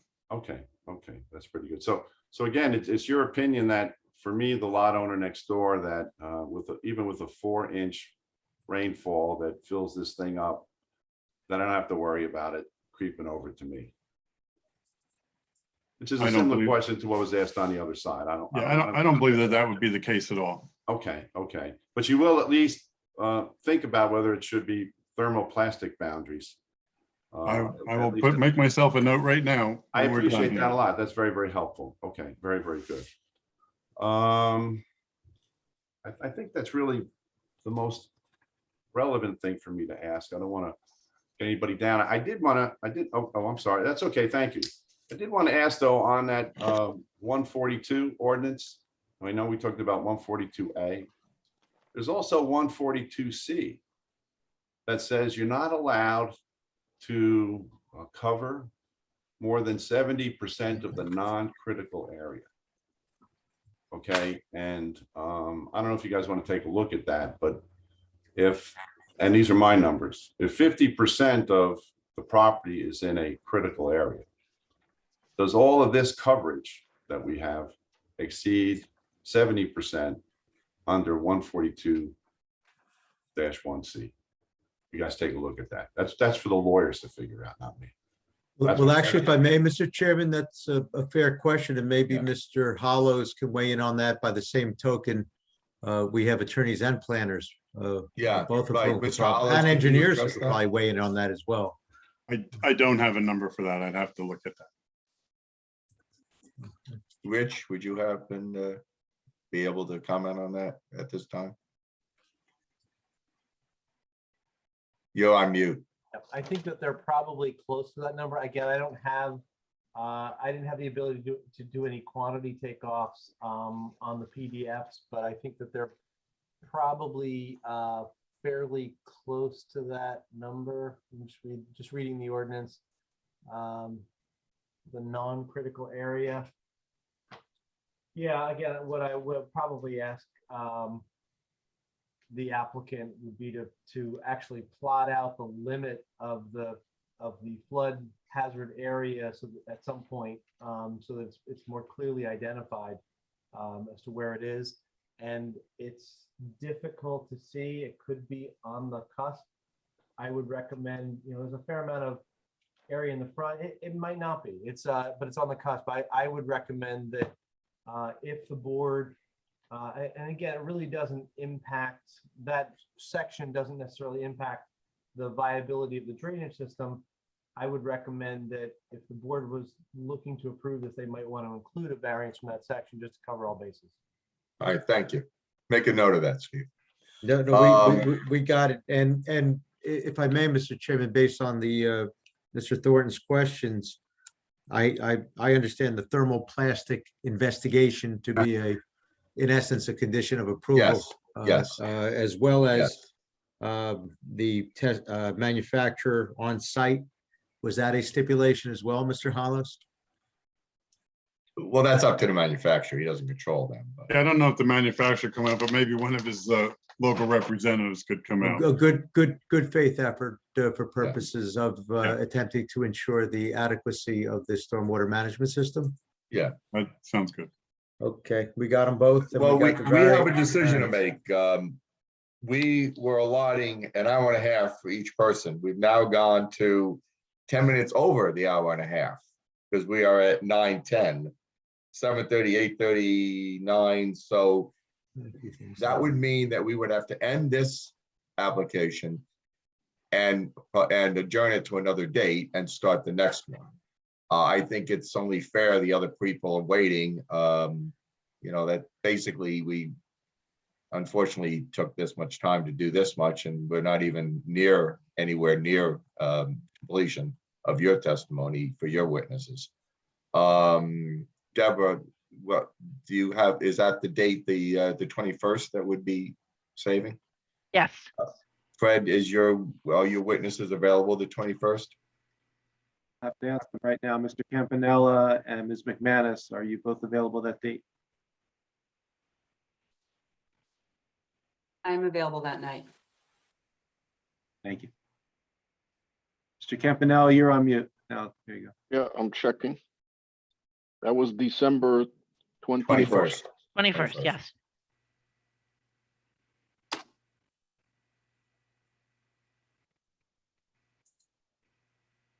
That works for me. Okay. Clintock, are you available? I am, yes. And Bill, you probably have to come back too. I am in Summit on the 21st. I'll have to see it's a very small application. And I'll have to check really to see what the timeline would be for that. Mr. Chairman, have we not completed Mr. Hollow's testimony? Did anyone else? Well, I dare say that I would need him back because there's going to be questions. There may be additional questions. There may be some comments that he might want to address. I don't want to. I agree with that. My question wasn't so much aimed at not having. I think we have completed his main testimony, but I don't want to prejudice you by saying you can't have him here because he might be necessary for some reason. Understood. I will do my best to be here sometime for that meeting.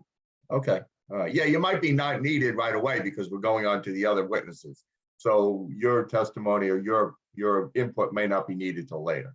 Yeah, I'll reach out to the attorney for that application tomorrow. Okay. The 21st is a virtual meeting as well. Is that correct? Yes. That's correct. Thank you. So we're going to adjourn your application till December 21st. No further notice, right? Thank you very much, everyone.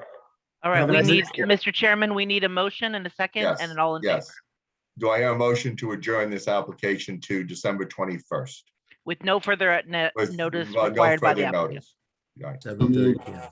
Well, Mr. Chairman, I don't know if I like our procedure because we have an applicant in front of us and they are, they're in the middle of their application.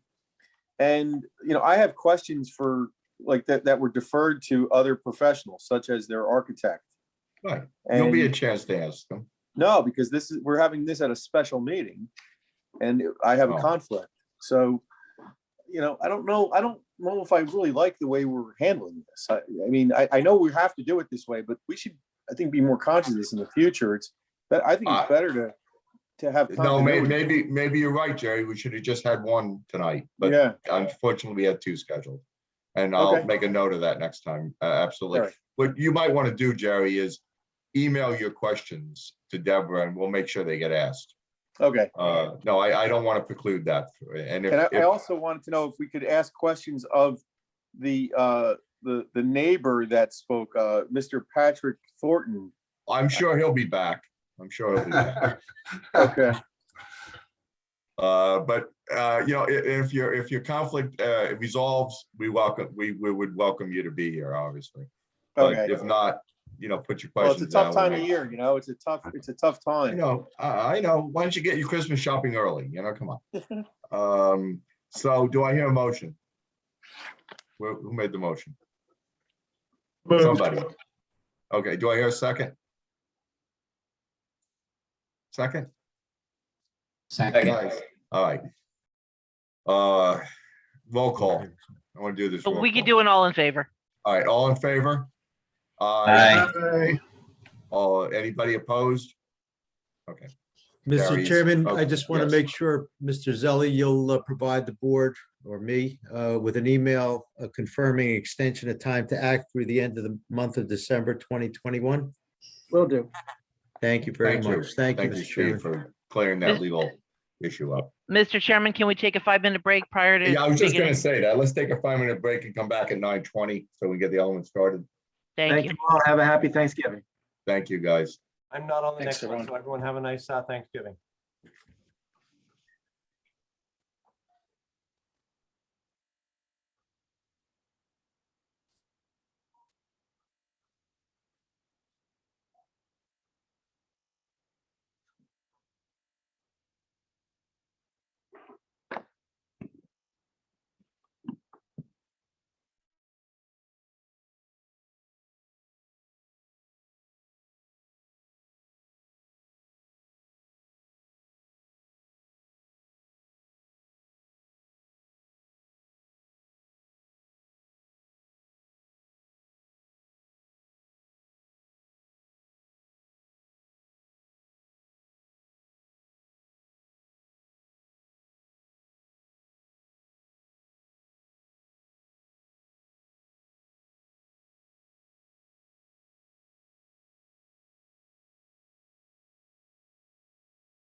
Okay.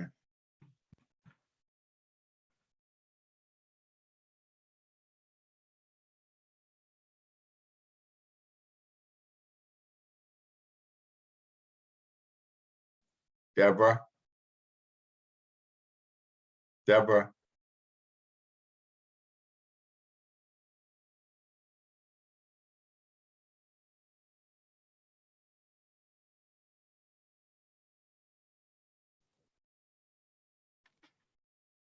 Did Zoom change somehow? Because it used to be if you were not on camera, it still had your initials or something up. Now everyone seems to disappear when they're not on camera. What was the question? In the past, I've always, when someone goes off camera, it's their box stays up with their initials or some, picture up. But Yeah, usually. Like, at least like on this, it mine would now, be just- everyone's disappearing now because before it was only the chair who was up. Because on the screen. I didn't stop my video. Deborah, I would suggest that, I don't know how long this other application is going to go, but I'm going to suggest that we only put Main Street on the 21st, because you saw how long it took now, and we're not even done. We're halfway through his application. 100%. And if anybody would have asked me, I would have gladly been able to explain why two were on tonight's agenda. Yeah, no, I'm not worried about tonight. I just want to make sure that on the 21st, we only have him. Sure. Then we can Because, offer yeah. we can offer the first meeting in January to the door application should they carry. Yeah, that might be better, because I don't want to run into something where somebody is going to say that, they didn't get a chance to finish again. Nope. Because, he's got quite a few people that testify. He's got two more experts, and we got questions, and the Right, public yeah. seems to be very involved, and I don't want to. No, this has been a very challenging year, and when we have applicants that have been carried a few times here and there, sometimes we have no choice but to put two on to start, two in testimony. No, that's fine. I just, that thought hit me all right. Is everybody coming back? Let's hope so. Okay, all right. So we've got. All right. So Bill Hollows. Okay. I'm gonna. Okay. All right, we're back. And anybody for the next application, while the chairman is announcing it, please raise your hand so I can make you a panelist. Thank you.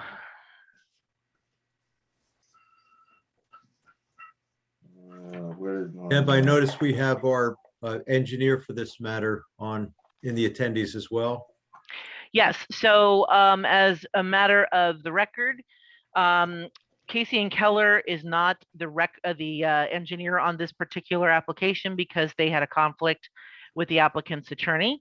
So we have asked the township engineer, Mark Kateriniak, to step in, and I thought I asked him, Mark, I'm promoting you to panelist, Mark, if you can hear me. So he will be providing testimony on behalf of the township for this application. Okay, good. All right. Everybody back? Joe, are you back? All right, one bullet, two brains. Mr. Chairman, maybe we can, when appropriate, we can have a roll call just to confirm for the record everyone's back. Yes, I was going to do that. I just wanted to make sure that if Jill's back, that she puts herself on video. Okay.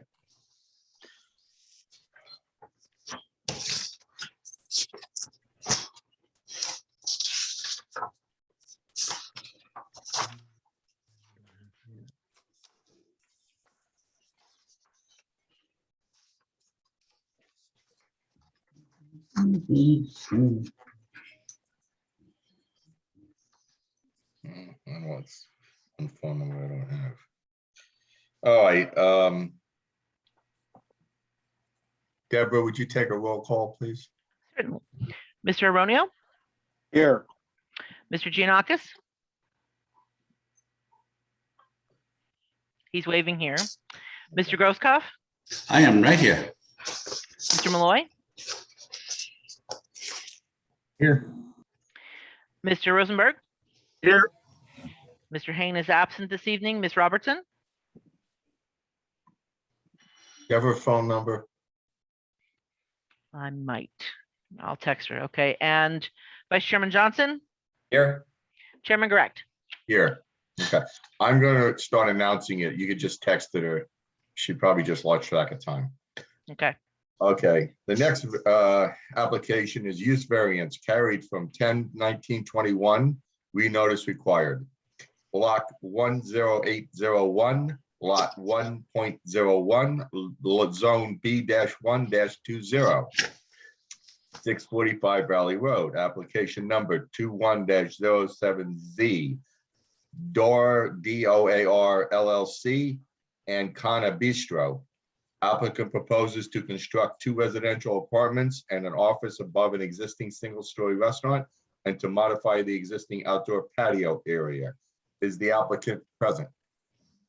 I am here, Mr. Chairman, Derek Orth, the attorney on behalf of the applicant. It's a pleasure to be here, sir. Thank you. And Mr. Chairman, excuse me, let the record show that Ms. Robertson has returned. Yes, I see that. Thank you. Thank you. Is all your witnesses here? See my architect, Mr. Kaufman. I am looking for Mr. Arlen Cucci, who I believe is with my architect and the owner of the property. Bill, is Arlen on here somewhere?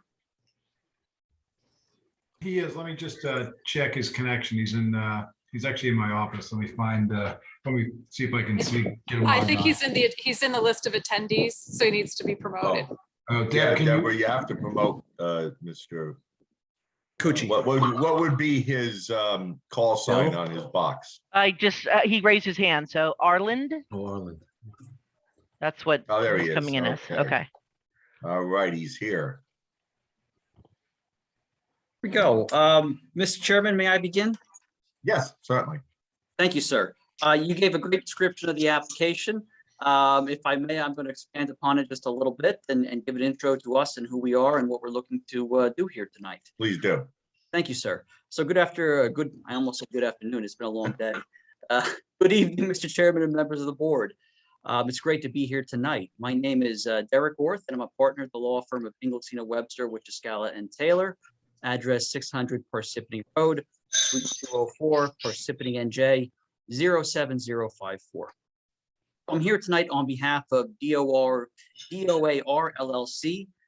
You'll commonly hear me referring to them as DOAR tonight. Go ahead with that shortening of the term. They are the owner of block 10801, lot 1. Somebody's got feedback. What's going on here? All right, go ahead. Okay, lot 1.01 on Long Hill's official tax map. The subject property is located at the southeast corner of Valley Road and Mountain Avenue intersection and is situated, as Mr. Chairman, you mentioned, in the B-1-20 Village Business District. The property is comprised of approximately 0.6 acres or a little less than 26,000 square feet. As we hope the board members are aware, the property is currently occupied with the Ancona Bistro restaurant.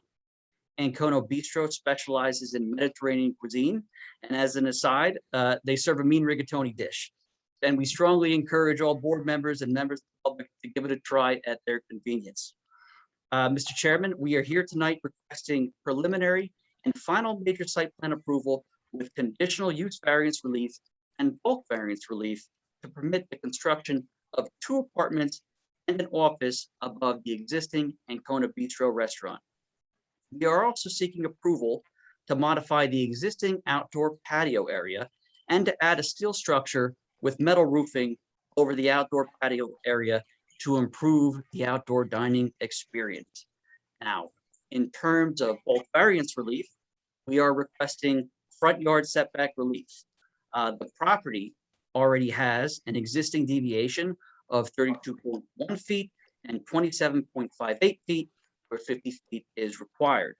As our architect will testify, if the proposed outdoor dining area structure is considered a structure which implicates the front yard setback requirements, then we may be required to seek enhanced setback relief in that regard. We are also requesting a slight increase over the property's existing non-conforming lot coverage requirements. In that regard, the zoning permits a maximum of 40%, and we are proposing a lot coverage of 64.84%, which is an increase of 0.56% over the existing lot coverage figure. We are also seeking a variance for a parking deficit of up to 3 spaces. And as we'll get into in greater detail, although the parking as it currently exists today is conforming as measured from the township's square footage requirement per seating area, we would trigger a variance if the alternative calculation as measured by the number of seats in the restaurant is utilized. So in that regard, Mr. Chairman, the property currently maintains 31 parking stalls. And if we assume that the restaurant is hosting perhaps a large party with up to 75 guests, then we would need that variance relief given the parking requirements for the 2 proposed apartments. Okay. I noticed in your application, though, your lot coverage was different than you just testified. That you not, I shouldn't say testified, that you just proclaimed. You said it said existing 67.89, proposed 68.22%. You mentioned 64. Yes, you're correct, Mr. Chairman. I had 64.84, and if there's a discrepancy in that regard, I'm sure the architect is going to cover that in his. Okay, I just wanted, because my ears booked up when you said that. I just make sure that you weren't misstating something. No, sir. This board is a very sophisticated board, and I always appreciate that. And we'll certainly cover that while we're giving testimony. Okay. The other variance relief that we were requesting, and this is a pre-existing non-conforming condition, is that our existing parking lot encroaches into the front yard of the property, whereas Long Hill does not expressly permit that. We are also requesting permission to install 2 wall-mounted signs, one facing Mountain Avenue, the other facing Valley Road, which also necessitates either design waiver or variance relief. There was a little bit of a conflict in the board reports on that issue, but whatever relief the board deems necessary for us to seek, we will seek that. We also have, and this is what brings us before this board, is a conditional use variance, which is very technical in nature. So under the conditional use standards set forth in section 124.13 of Long Hill's Code, outdoor dining is not permitted to utilize outdoor speakers or music of any kind. Like many restaurants, Mr. Chairman, the applicant is requesting permission to utilize outdoor speakers to play ambient, nice music during the dining hours, which we suggest is commonplace and will in fact enhance the dining experience. The applicant otherwise complies with the conditional requirements for outdoor dining. In terms of witnesses, Mr. Chairman and members of the board, we have 2 for the board this evening, assuming we can go that far. This includes Mr. Arlen Cucci, who is a member of DOOR and also the proprietor of the restaurant. His brother, you can probably see him on the screen, is Valmer Cucci, but thank you, Val. Mr. Arlen Cucci will be providing the operational testimony for this evening. We also intend to present the testimony of Mr. Bill Kaufman, who is our architect of record, who will walk the board and the public through our proposal this evening. Finally, in terms of submission materials, we are relying upon the architectural plans with a revision date of August 31st, 2021. We have received 2 board reports, one from Mr. Ferriero's office dated October 15th, 2021, and the other from Ms. Lahaney dated October 15th, 2021. So that concludes my opening remarks, Mr. Chairman, and with your permission, I'd like to call my first witness, Mr. Arlen Cucci, to the stand. All right, go ahead. Yes, would you swear him in, Steve? Certainly, and I'll swear in our board professionals, Liz Laney and Mark Kateriniak, who is joining us as the engineer from the Ferrero firm. If you'll both raise your right hand as well as Mr. Arlen. Cucci, do all of you swear to God or affirm that the testimony you're about to give is the truth, the whole truth, and nothing but the truth? I do.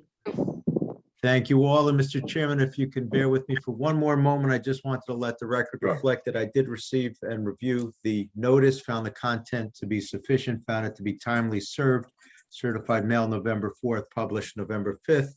And it had all the variances that Mr. Orth just listed set forth therein. So no need for the catch-all to kick in, but it was there as well. So the board does have jurisdiction to hear and decide the case this evening, should it get that far. Thank you. Thank you, Mr. Warner. All right, so continue. Thank you, Mr. Chairman. Mr. Kuchar, you've been sworn in. Why don't you start by telling the board who you are and what your position is at Ancona Bistro? Yes, as you said, my name is Arlind, and I'm the owner, partner with my brother here, Valmir. Everyone knows him as a Tom, and I'm known as a Lindy, so everybody has like nicknames here. We're just trying to, cover that patio because it's giving so much trouble during, especially after COVID happened. No one want to sit inside. And also when weather is, like rainy, it's really hard for us how we're gonna deal with our reservations and everything else. So And thank you for, yeah, and Yes. also we're, as you Go ahead. said, we're trying to add 2 apartments on top. Hopefully it will help us because the business sometimes is up and down, you never know. So at least it can help us a little bit. Thank you, Arlen. And now just tell the board, when did you first open the restaurant? The restaurant we opened 9 years ago, basically in 2013, almost 9 years ago. So we are also trying to make something nicer in that building. So it's not that it's not good, but we're trying to make something beautiful also. So that's what we're asking for. Right. And at some point, did you purchase the property? We just did last year, yes. Now we own the property too. So I think it's a good time to invest also. And just as an aside, what type of food does a restaurant serve? We do serve basically Northern Italian cuisine. I mean, it's a little bit of a Mediterranean touch, but basically it's more like Northern Italian cuisine. And during the pandemic, you guys faced tremendous difficulties like many other restaurants. Is that true? It was really hard, especially those first 3 months. It was really hard because we didn't have a chance to serve inside, only takeout. But we have to thank everyone, all our customers that support us during that time, like ordering takeout and stuff like that. So we survived. We're finally better now. God bless. And did you start relying on outdoor dining as a way to help the restaurant survive during that difficult time period? That's what, we're trying. We're hoping this patio is going to help us, especially after COVID. People are kind of still scared and they don't want to sit inside. Everybody want to sit outside. So even in cold weather, they want to sit outside. So hopefully, we're hoping this is going to help us if we cover it. And also it's safe. Right now we're using the tent, but you know what? It's not safe. One window, we have to be careful all the time. Right. And so in your experience, even, almost 2 years into the pandemic, do people still prefer to dine outdoors when the weather permits? I can say 98%. And you have an existing outdoor dining space, correct? We do have, but it's not covered. So it's subject to all the weather and the inclement conditions that might exist on any particular day, correct? That's right. And it really only works during the warmer months, correct? Yes, but even if during the warmer months doesn't work all the time, because if rains, you cannot use. If it's a little wind, you cannot use. So it's really hard. And so what we're proposing tonight, which is the steel structure over the outdoor patio, it's really kind of similar to an enclosed porch, correct?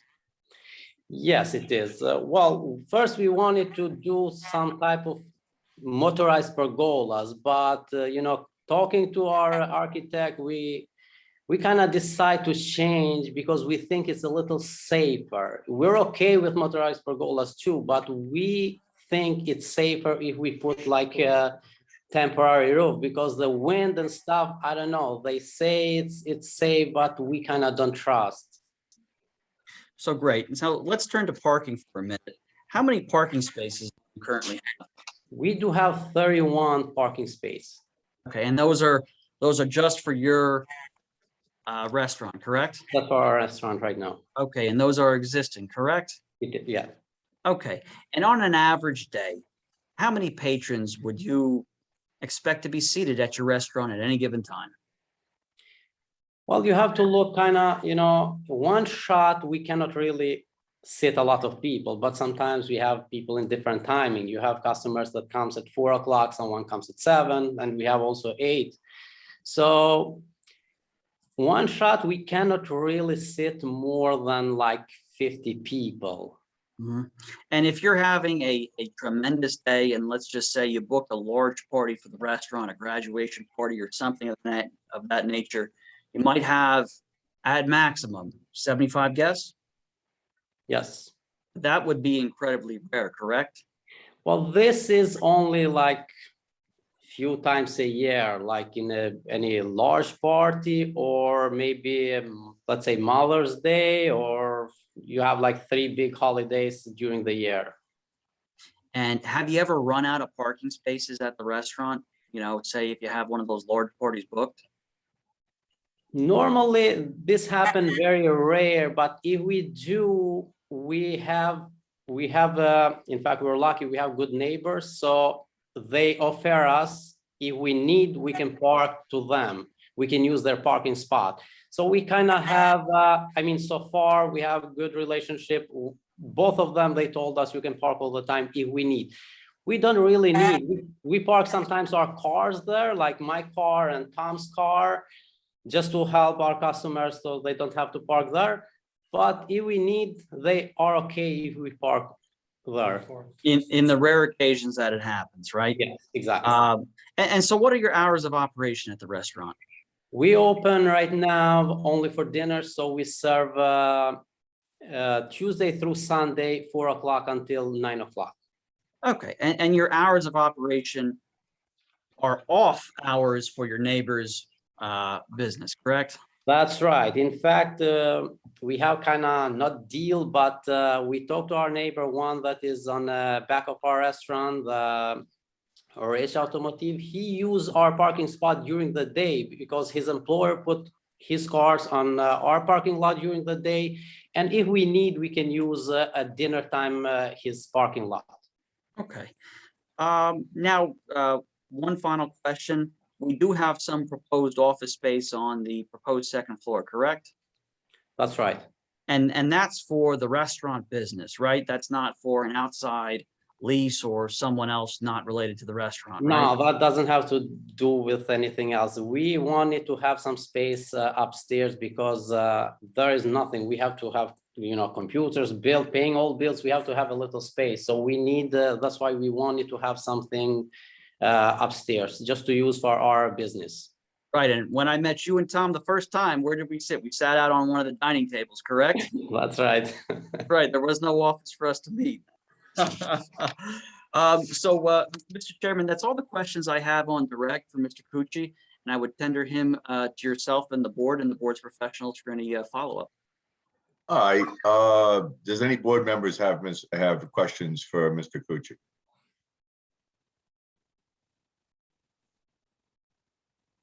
Go ahead. I just, not necessarily germane to the application as much, but during the construction, is the restaurant going to be closed? These things, architect can know better than us, but if we need, we can. But normally, the construction people can do their job until 3 o'clock or 3:30. That's what we was thinking. But if it's necessary, we can close 2 weeks or more or something like that. Yeah. Any other questions? Yes. I have a question. What is the purpose? You might have said this earlier, and I might not have gotten it 100%. What is the purpose of the 2 one-bedroom apartments? Is that just to have another source of income, or is there another reason that you want to be in that business? Well, it is also, it will help us because business, you never know. Sometimes it's up and down and you cannot really trust. But Okay. also we wanna go up because that building doesn't look good from outside because it's so low. There is no lights. People always complains why we cannot see your location. There is no lights on our sign. You know, everyone complains, and you know, I don't like the building the way how it looks. So we want to make something nicer, more beautiful, going up, and also used for 2 apartments. And maybe I can't guarantee, but we might consider living ourselves there too. Okay. The reason why I ask is because you're in the restaurant business. You know what goes on in restaurants, and you know they're open, you know, usually late at night, and dumpsters and bottles clanking and that sort of thing. And just, you know, to me, it's not, you know, it's not a peaceful way to live when you're living above a restaurant, and people tried to get away from that. So that's why I'm wondering why you're trying to bring that back into that area. But, you know, as long as people know there's a restaurant there, I guess it's to each individual where they want to live. But I'm just curious, you know, like, and why you would want to just expand your business and make it a second floor restaurant also. Well, we would like to do that, but there is gonna be a problem with the parking spaces, because if we can, I would prefer to have restaurants or just like a party room upstairs. But I Okay. know it's not gonna work, and you're not gonna agree with that because of the parking space. You mentioned an arrangement with your neighbor with the parking. That's not feasible to do on a long-term basis with that type of arrangement. Well, I mean, they are okay with that. I don't know if they sell to someone else, how it's gonna work. We don't know that. But right now, it's not that we need their parking space, but they offer us. If you need, you always can park here. Both of them. One is the one in the east side of our property, which is a hair salon, and also the rich in the back. So also the building across the street, the State Farm building, they also offer, but we don't have to use, and plus people have to cross the road and we don't. Right. So the one behind you, is that the auto repair shop? Auto repair shop and also hair salon in our east side in Valley Road. Okay. And regarding the parking, you still are under, I was gonna ask that later on of one of your professionals, but you don't have sufficient parking even for the 2 apartments. Is that correct? Well, how I know, we do have, for, let's say we take 4 parking spots for our apartments, 2 for each apartment. We still, by the law, how I know, they might know better, we still can have for 60, 68, I believe. And right now our occupancy load inside is 54. So we are kind of extra on the parking lots. Okay. All right, thank you. No problem, thank you. Any other questions for Mr. Cucci? All right, seeing none. Does any of our experts have questions for Mr. Cucci? No, Mr. Chairman, I just wanted to say, I think Mr. Worth didn't receive my letter of November 12th. Yes, I know. I was going to say that. He was quoting just a couple of clarifications in that. Just one thing is I noted that you needed the D3 conditional use variance and the proofs for that. And the other is I did not think that you needed variances for signage aside from the ones that you'd already called out. So I just wanted to let you know that. So thank you. Thank you for that, Mr. Chairman, Ms. Lahaney. I appreciate that. No issues on our end. We kind of had anticipated these issues, so we have no problem. Thank you. Do you have her November 12th report?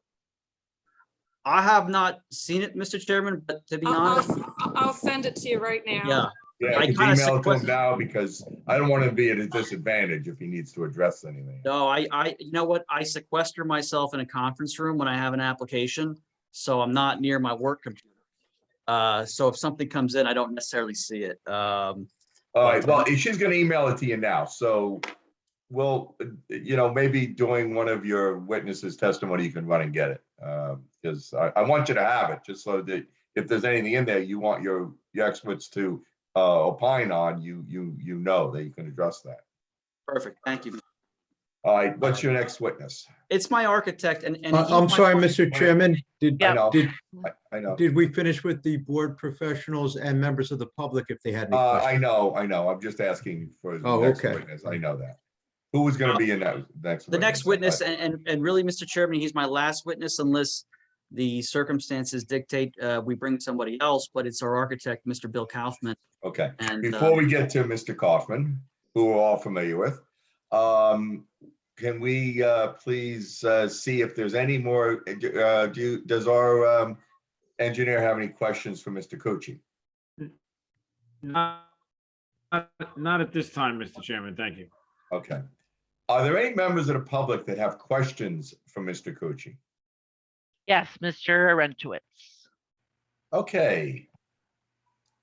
Do you have? Rentowitz? Yes. Good go evening. ahead. Mr. Cucci, how long has the arrangement been with the auto repair service in the salon for the availability of extra parking for your business? I didn't get your How question. many years have you been using the auto repair shop in the salon for extra parking? We didn't use a lot, but they're okay in at least the last 3 years. They're okay with using that. So before, in fact, we didn't use their parking lot only once in a while. But so you've had it for 3 years and you've used it sparingly. We kind of, yeah, we talked to them like 3 years ago. They talked to us and they said, yes, you can use, yeah. Now, you said you, the automobile repair service uses your lot. Does the salon use your lot at all in their other hours? The salon, they don't need to use our lot. They never use. If they need during the day, they can do because we're not there. But the repair shop, they do use our parking spot during the day, yes. And you said your hours of operation at night, you close at what time? We open at 4 o'clock for customers and we close at 9 o'clock. Okay. No further questions, Mr. Chairman. Thank you.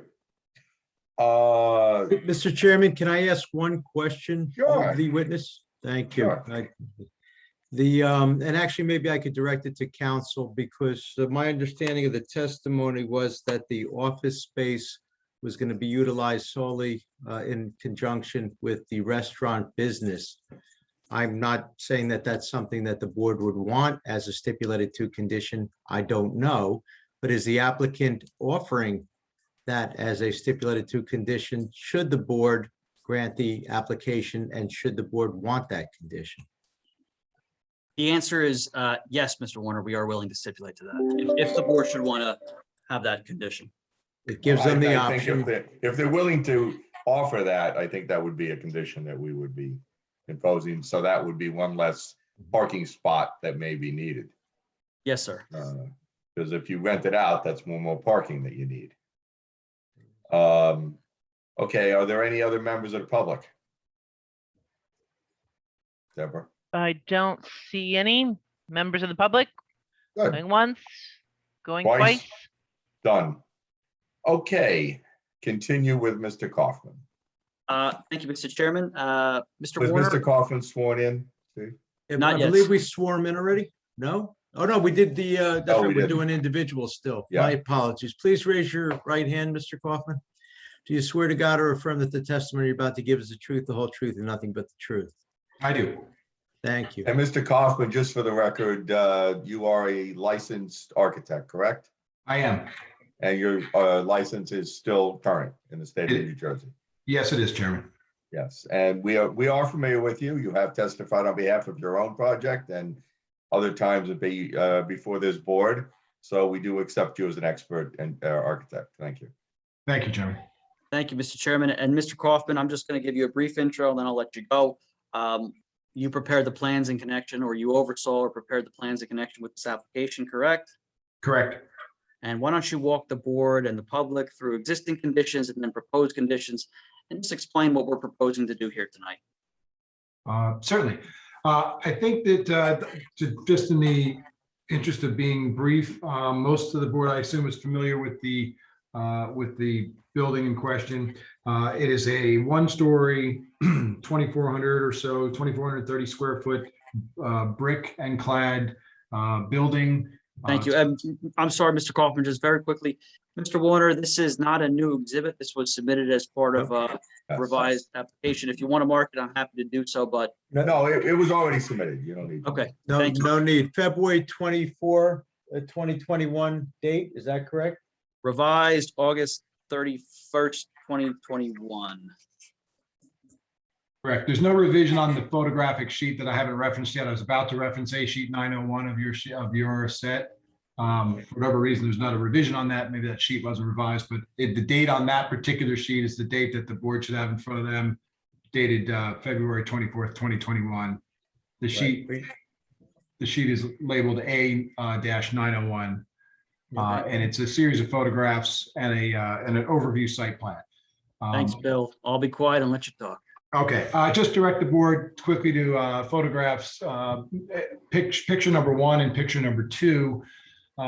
Picture number 1 shows the building in February of this year when we actually prepared this application, looking south from the intersection of Valley and Mountain Ave. You can actually see the little street sign in the center of the photograph.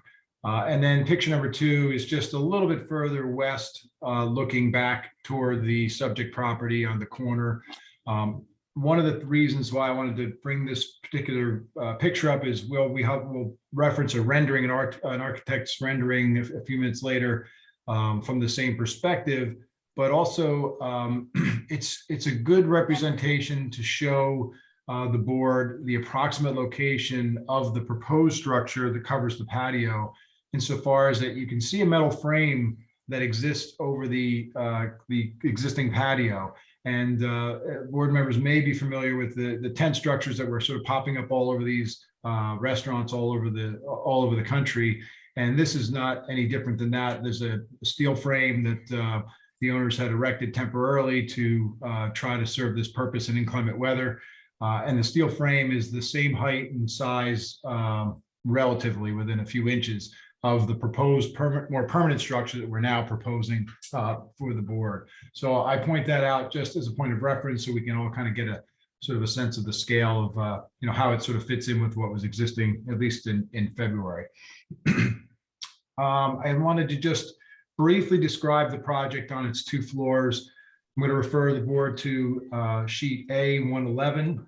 The plan orientation is actually with the east to the top. So when I refer, it'll be plan proper. The large box, which I'll attempt to highlight in the center in blue, is the existing structure. No changes are really being proposed to that level. That's the restaurant and its supporting facilities, kitchen and bathroom facilities. To the east and slightly north are the existing and proposed structure. The existing patio spaces are on the north and east side of the property, respectively. And that area is surrounded by a small, low retaining wall structure, and then has some landscaping around the outside of that. So I wanted to just point that out, just so the board has some orientation as to what we're doing. On the second floor, there's been discussion about what we proposed, and there are 2 apartments. They're identical in just about every way. They are each 2-bedroom apartments. They are serviced by a fire stair or an egress stair that's being added to the face of the building on its east front, facing Mountain Ave, which I'll explain in a little bit more detail in the renderings. But as we approach that, the staircase from the east, there are apartments flanking a small office space, which is in the middle.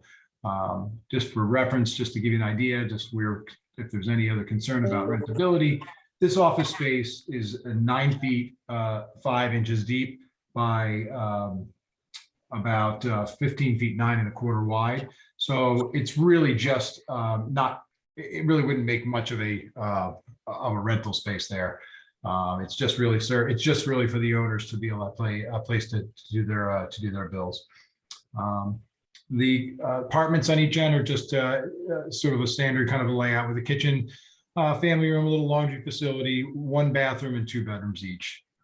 So that's the program aspect of the building. I'm going to refer to the rendering sheet now, which is your last sheet, A902.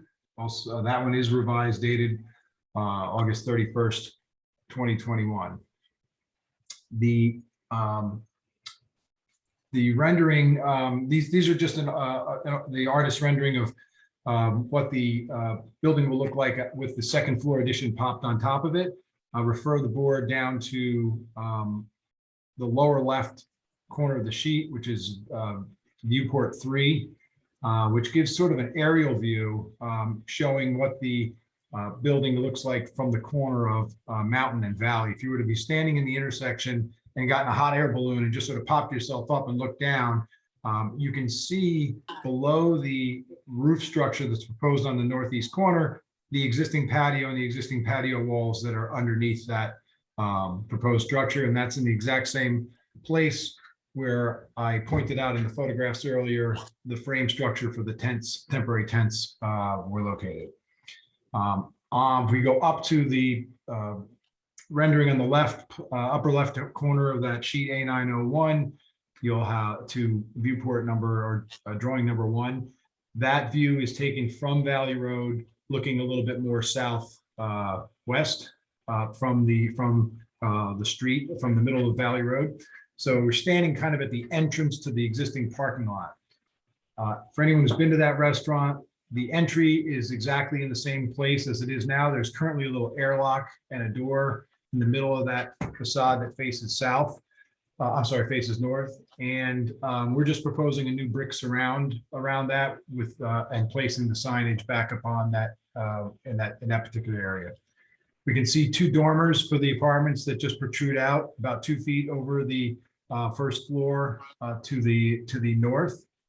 That's part of the apartments above. That just provides a little bit more character and reference to the new building that's immediately to the south. The main structure of this building is just covered by a simple hip roof.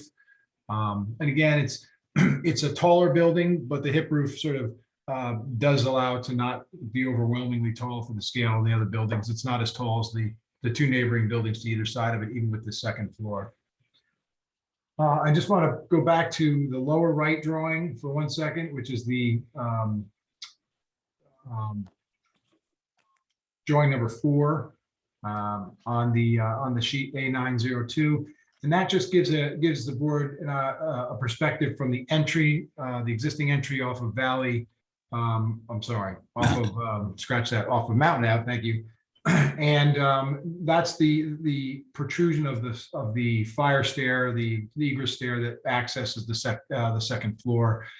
There's also an open pathway underneath this structure, or through this structure, I should say. So the sidewalk remains intact, and one can continue along underneath or through that structure on the first floor without having to go off the sidewalk. There was some question about that in one of the engineer's reports. I figured I'd just nip that in the bud now.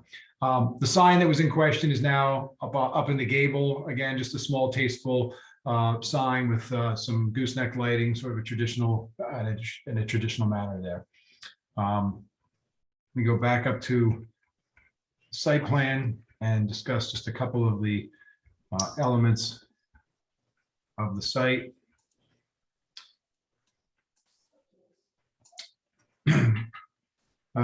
The site plan and surveys prepared by document prepared by Murphy and Hollows.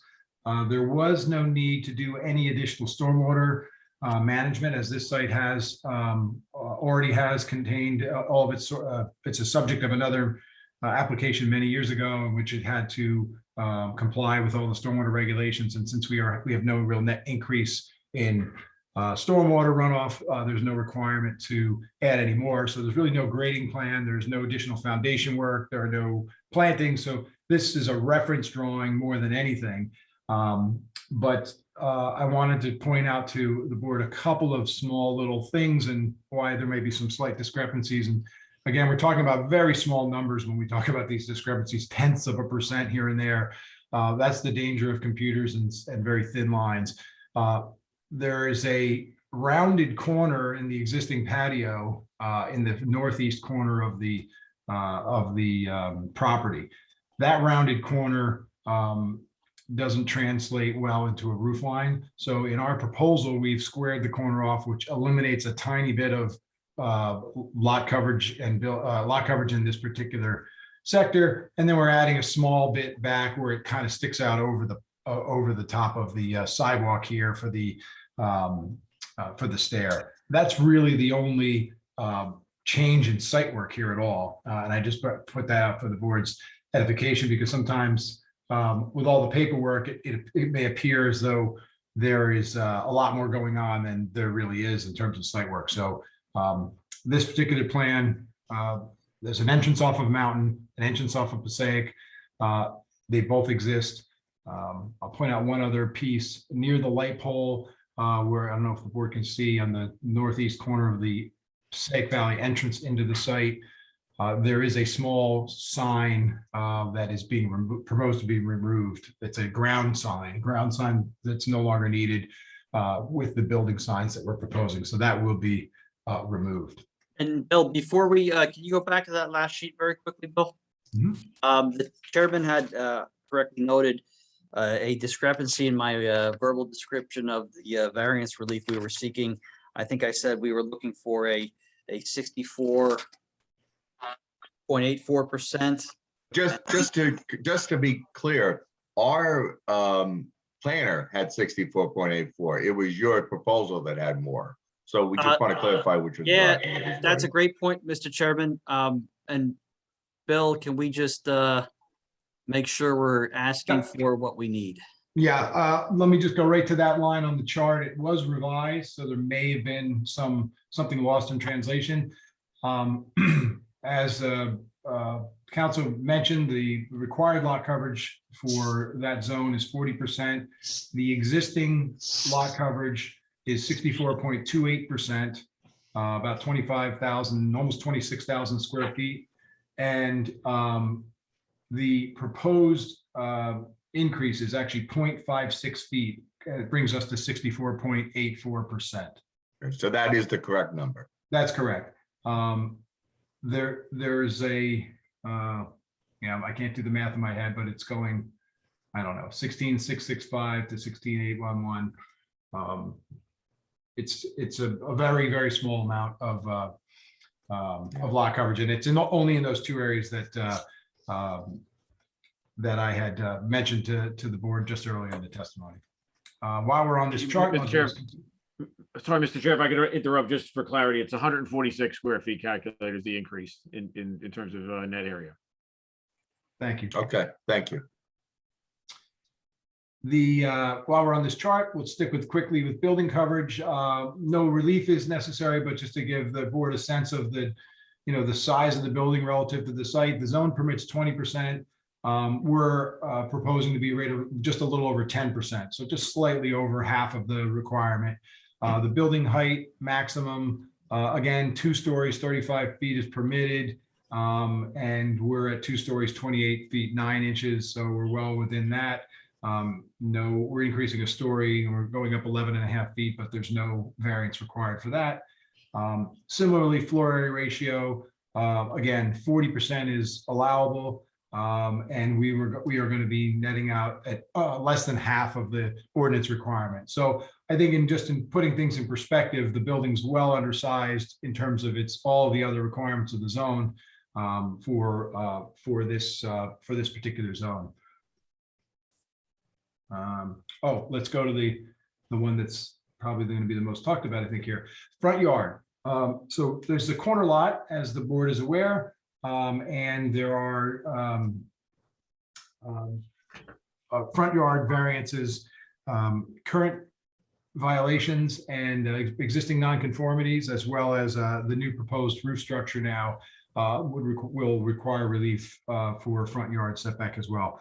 The board, in the last submission, the engineers or the planner had requested a clarification, and we were since able to get those clarification. And just to put it on the record, The new setback, or the setback, actually, it's existing to the patio walls, depending on how the board wants to interpret that. On the east side of the lot, sorry, the west side of the lot, on Mountain Avenue, the setback is 4.4 feet. And on the northern side of the lot to the corner, the tag from the corner of the northeast corner of the patio to that road is 9.4 feet. So that relief requested would be from the ordinance of 50 feet, which is well beyond where the building actually sits, is 27.7 feet of relief for the east lot line, or the west lot line, and 22.9 feet for the north lot line. So And those are- Bill, we would revise our plans if the board were to grant this application. We would revise our plans to depict that setback, correct? That's correct. I think I'm just going to go one more quickly to the architectural elevations, just to give the board a little bit better sense of the scale and proportion, looking from both Mountain Ave and Valley Road. I'm going to refer the board now to drawing A201 of that same sheet with the same date of August 31st, and drawing number G5, which is the Valley Road street elevation facing the north. So in the center of that, the mass of the building, you can see the Ancona Bistro signage in the middle of that sort of existing airlock that exists on the building now. And on the second floor, the shingled second story and the hip roof. To the west of that mass, of the center mass of the building, we can see the framework for the steel roof structure, and then the removable window panels that are along the perimeter of that as well. There's also some details of the signage, which you can see are just scripted letters. They're not actually big box signs. The idea is to make these individual letters floating on the facade that are lit with these downlight shielded fixtures. So that they're not backlit lights. Is that correct, Bill? That's correct. And then the other prominent facade on sheet A202, which is drawing A1, it's the west elevation facing, the elevation facing west. The newest feature that we're looking at is the center gabled brick element, and that contains the egress stair, which I mentioned, and also the walkway underneath along the sidewalk. And immediately to the north of that is again the side view of the north side view of the frame structure that's in the exact location, or within a few inches of the exact location of the existing patio, and those frame tent structures that I pointed out to the board earlier. I think I'm going to pause because maybe we can hit any of the questions that I may not have gotten from the board report or from the engineer's reports, professional reports, Derek, and then Sure. I think I can open up to the board. Yeah, okay, great. So let me just go through, let's start with Mr. Kateriniak. Did I say that right, Mr. Kateriniak? Your last name there? I feel like I was pretty close to it. Mark, you're freezing. Yeah, you did. That's fine. It's Katriniak. Katriniak or Kateriniak. I'll answer either one. Okay, thank you for that. So I'm looking at Mr. Kateriniak's report. I think we've gone through most of it. There's a couple of just general comments also in Ms. Lahaney's report. We will have to revise our plans to, for instance, to indicate which properties are within 200 feet of the proposed work. We have to modify our zoning table to update. Yeah, perfect. I'm on page 2. Bill? Working on it. There we go. You're page 1. Keep scrolling down. Okay. See comment 3. We have no issue with comment 3, no issue with comment 4. We'll revise those tables to revise that discrepancy. Same thing with comment 5. It's a 20-foot the side yard setback requirements. We have no issue there. We just need to update the table. Same thing with B, same thing with C. Now, in terms of C, I think you previously testified before what the front yard setback would be if the patio enclosure is considered a structure for which the setback is measured, correct? That's correct. And just for my edification, I'm sure Mr. Warner, I saw him taking notes. What are those new setbacks there? The new setback is 9 foot 4 inches from Valley Road and 4 foot 4 inches from the right of way along Mountain Ave.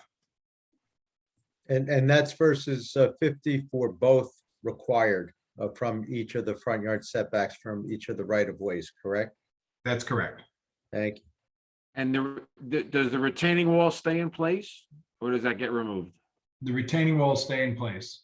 They may be maybe be modified, taken down and rebuilt in their same spot, but the idea is to keep that low wall there, the brick base around it. I think right now they may be a landscape wall, and we may, as on further investigation, we might find that we need them to be structural, in which case they would be brick to match the main building.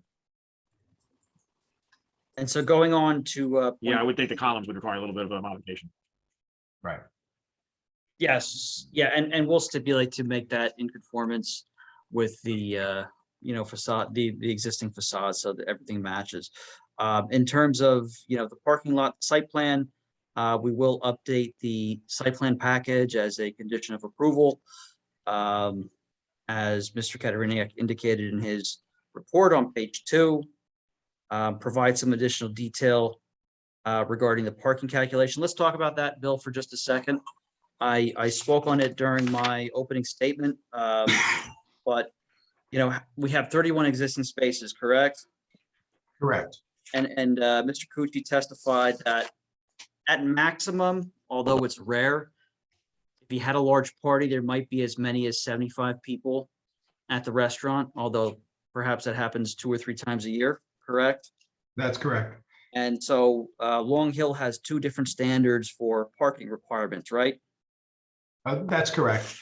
Go ahead. Yeah, I was just going to say, I mean, the board may be familiar. There's 2 ways to calculate parking. Parking is ultimately discretion of the board at the discretion of the governing body. But the first one is based on square footage of a total restaurant facility, which is what we provided in our original application, and which we're well in compliance with. The second one is if you actually add up all the seats, and in this particular era we're living through, it's a little difficult to know what we're allowed to have and what we're not allowed to have. I can't do a standard maximum calculation because it would only allow me with 6 feet of separation. I'd only be able to get probably 20 something seats on the inside, 24, I think it was on the inside, and only 26 or 28 on the outside. So we would be well under that. So what we're doing is anticipating a relief of that standard moving forward, and that we're relying on the owner's own data. And just so the board has some, I don't know if Arlen was articulated exactly, we are in compliance if we have 68 people in the restaurant and 4 of those spaces are allocated specifically for the apartments, which in my experience in this area is excessive, but it's what's required. We would be permitted to have 68 seats. We're talking about occasionally that, I should also let the board know that the fire marshal has determined that the maximum amount of seats that could be inside at any given time on this building is actually only 54. The maximum occupancy is 54. So we could never even pack it more than 54 if we wanted to without violating that fire code. So when we add the exterior, I think it's most people probably experience this. If there's a chance to sit outside, people will sit outside. And if there's no other seating other than inside, some people will leave. They actually won't stay. I probably just made that more confusing than it needed to be. not by intent, but the bottom line is we'd like to be able to make sure that he could have somebody who's having an office party or a birthday party that has 20 people in the back room inside, and they're staying a little bit late and they start to fill the restaurant out. He doesn't want to be in any violation. So that's why we're requesting the 75 seats, which would put us at a 3-space deficit.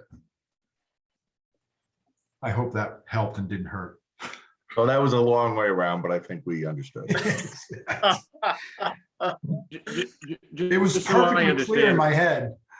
Yeah, just so I understand that part, the 75 you're requesting, if you were to do a conventional layout of the parking, forgetting COVID requirements, forgetting all the current restrictions, and just say we were back to Normal. prior conditions, what would that seat count be, inclusive of the outdoor area?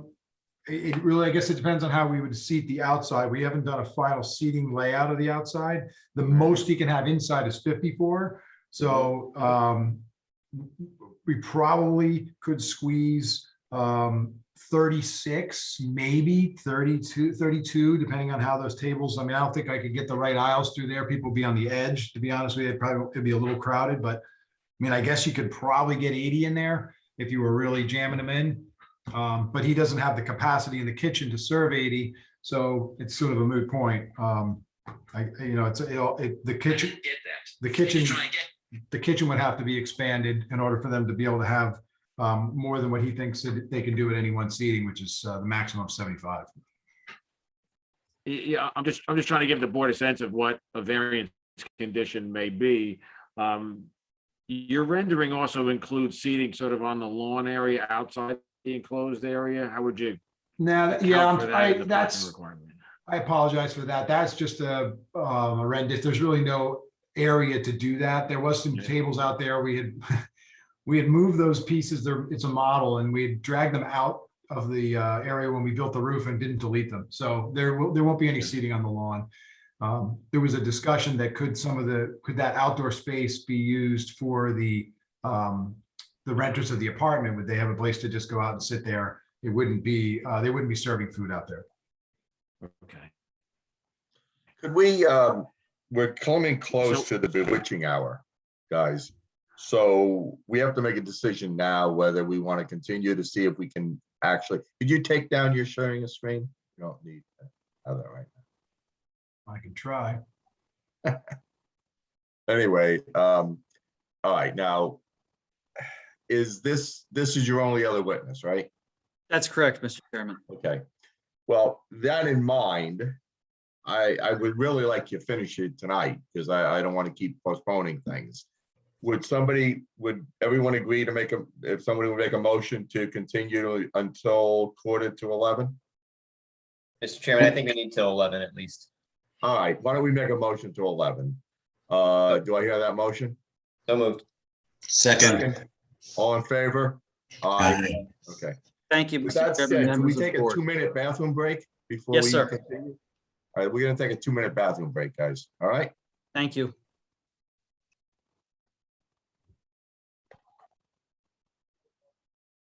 Okay. Oh, the attorney's not back. Let's talk about it.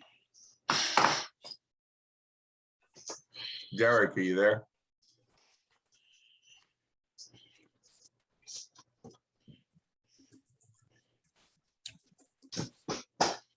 And Jerry, are you there? Okay, there he is. All right. Did you have a chance to get Ms. Laney's report? Yes, I did, Mr. Chairman. We just printed it out, and Mr. Kaufman and I just briefly reviewed it. And I think there's only one last point for us to hit on that, which is footnote 5 on page 5, Mr. Chairman. Discrepancy between floor area and existing building coverage calculation.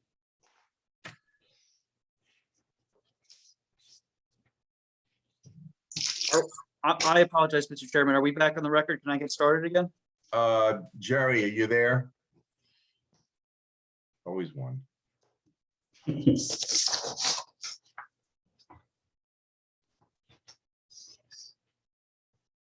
And Gary, you there? Jerry and Gary here. We're missing.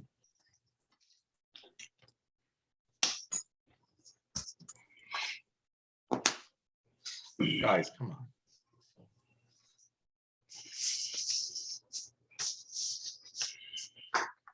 Jerry, are you there? Oh, there, Gary, you're there. Where, Jerry?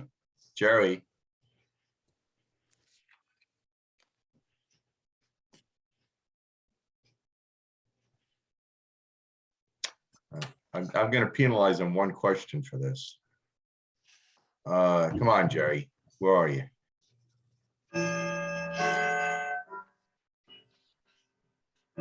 Do not ask for whom the bell tolls.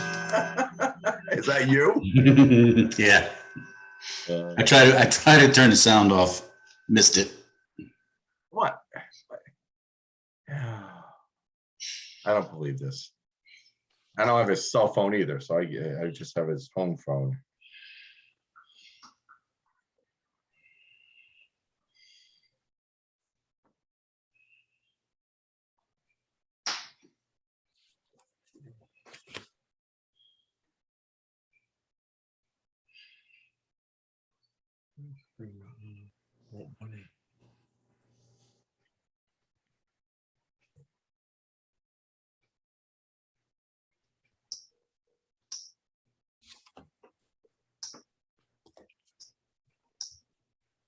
Maybe there was a line. Okay.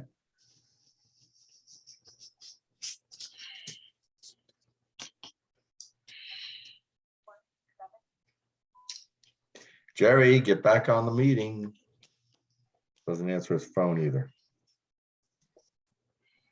All right, let's go. I can't wait for him. Go Okay, ahead. Oh, there he is. Okay, sorry. All right, go ahead. thank you, Mr. Chairman. Mr. Kaufman, during the break, you did receive a copy of Ms. Lahaney's updated report from November 12th, 2021, correct? Yes. And is there anything else that we need to address in that report that you haven't already testified about? No, actually, there's not. The building coverage chart, the building coverage discrepancy was picked up in my testimony earlier. The 2,430 square feet existing is being increased to 2,677. I mentioned that in the opening part of my testimony. So that covered that footnote 5 that we just looked at. Okay. Okay. All righty. I think I'm done, Mr. Chairman. Okay. Tender him to the board and his professional Ms. public for the questions. Lahaney, do you have any questions of Mr. Kaufman? Just a couple of questions. If is the roof, do you intend, or does the owner intend to use the outdoor patio year round? Do you want to pick that up, Arlen or Tom, or do you want me to answer that? Yeah, Mr. Cucci, you're on mute. You have to unmute, Arlen. Hit the little mic. Yes, I think, Bill, you can answer better than us because of your, English and stuff. Okay, and you're saying that even after you heard my testimony on the parking. Okay. Yeah, try to keep it down to 5 minutes or less. Yeah, I could do it in 3 seconds. I could do it in one word. No. What was the question? No, here's my question. It's an unconditioned. The roof is permanent, right? The roof stays up year round? That's correct. The roof is permanent, but the walls are removable. So it's essentially like a porch, which is why it kicks itself into building. It's not a conditioned space, so it wouldn't meet the energy code. It doesn't have a heat source or an air conditioning source. That doesn't mean they went not put a portable heater in the corners or something, but at the end of the day, it's really a 3-season kind of space. They want to extend it into the fall and in the early spring. I think in the dead of winter, it's going to be dead. Okay, and then the other question is, the reason you're in front of this board is because you need a D3 variance for a deviation from a conditional use standard.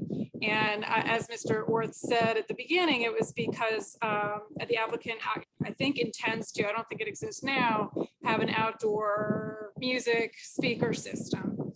Can you just talk about that, explain what it is, and you did talk about the ambient system, I guess, and it doesn't exist now currently, right? I think there is a system now, right, Arlen, or is not? I don't. Yeah. We have a speaker right now. I mean, yes, we do have right now. Now, this would be in conjunction with using the patio. So when the patio is not in use, you wouldn't have the speakers, right? outside. Yeah, we don't need the speakers. We don't use the patio, no. Okay. Okay, all right. And, you know, as you saw in my review letter, the proofs that the board has to make sure they feel is adequately addressed is not so much that the use is in question, it's a permitted conditional use. The question is, you know, is this site, is this location still appropriate for outdoor dining, given the fact that it doesn't meet this one condition of the outdoor dining ordinance in the land use ordinance? And, you know, I guess, I mean, potentially, if the board identified what they thought might be mitigation measures or anything to sort of, you know, if they thought that the fact that the speakers or the music was going to be a nuisance on their neighbors, or if there's, you know, enough of a buffer, and it's obviously it's in the northwest corner of the site, it's on the roadway, it's got residential neighbors, and except for upstairs. But you know, I guess let me ask Mr. Kaufman this. Do you foresee, or can you describe any impacts from the music on, let's say, the neighbors upstairs? No, I don't think that they're going to play the music loud enough to be heard inside the apartments. Certainly not across the street or off the property. It wouldn't merely be a comfortable dining environment. It's as they described, and anyone who's been to their restaurant, they describe the way their cuisine is. It's finer dining. It's not a sort of a cowboy bar kind of a thing where you have a lot of loud music. So I don't foresee it. I actually think that the roof will deflect the sound down and keep it away from the apartments up top. So I think it actually is going to be an improvement over what's there now, although there are no apartments there now, so nobody can hear it up there. But no, I don't see it as being a nuisance. Okay, thank you. I really don't have any additional questions for Mr. Kaufman. Mark, any questions? Yeah, just a couple more questions. I don't think you finished my report, Mr. Orth. I had a couple of questions, some additional things regarding site triangle, and really two other main points. With respect to the landscaping, would you stipulate to sort of an assessment of the landscape screening, or are you proposing any additional landscaping screening after you construct here? We're not actually proposing anything additional. There is a pretty substantial screen along both the valley and Mountain Ave areas, and there's some nice landscaping on the rest of the property, and we're not disturbing anything. So there was nothing additional proposed there, just because those that evergreen screen that's already there is growing and maturing, and it's pretty tall already. In terms of the sight line, I mean, it's a county road where I think you're referencing. We've had discussions internally. The county has not weighed in on it yet. It's not a 90-degree turn, and it's a right turn. So I don't really know why we would need a side triangle to the right. Presumably no one you're only going to be driving in behind someone. But I think that's really for the county to determine. If the county were to determine that we'd have to put that sight line in there, we'd probably have to remove some of that vegetation that we like as a screen. So it's going to be a little bit of a give and take, I guess, when we get back word from the county planning board. I think the main thing. Somebody's got background music or background sound. What's going on? I hear something going on. Could somebody mute themselves? Yeah, but where's that coming from? It's coming from CA. Yep. Thank you. All right, great. I'm sorry, I don't even know how we got on there. Sorry about that. All right, well. He was never left off. He was never taken off. Yeah, okay. All right. So go ahead. Mr. Chair, the main concern I had from the landscaping was just that the screening be protected during construction, so that I want the applicant to, I don't think the construction. Okay. Mark, may I make but a if it were to, they'd suggestion? be required to replace whatever is there. I don't know what internet company you're using, but you need to get your speed higher because you're freezing. You're very choppy. Yeah. I think what I heard for some reason. Yeah. right. What I heard, Chairman, was that we want to protect the existing landscape screen and Yeah. replace it if it's damaged during construction. Yes, Mark, yes. does that make Right. sense, Mark? That's correct, yes. Okay. Yeah, and then the last comment I had, Mr. Chair, was with respect to, can you describe the lighting in the stairwell? I have a concern that sort of large window you have proposed in the stairwell may create a sort of additional light nuisance for the intersection. Well, the stairway will be lit and there is a window in it. The window certainly could have additional tinting if that's a concern. I wouldn't think you would get anywhere near the kind of reflective distraction because there'll be downlighting in there. They're not going to be hanging chandeliers, but the egress stair will need to remain lit in there. So if that's a concern, I don't think there'd be any issue with adding an extra tinting to that window to cut down on any off-site glare. Okay, good. We'll make that a condition. No, no off-site glare from the stairwell window. Okay.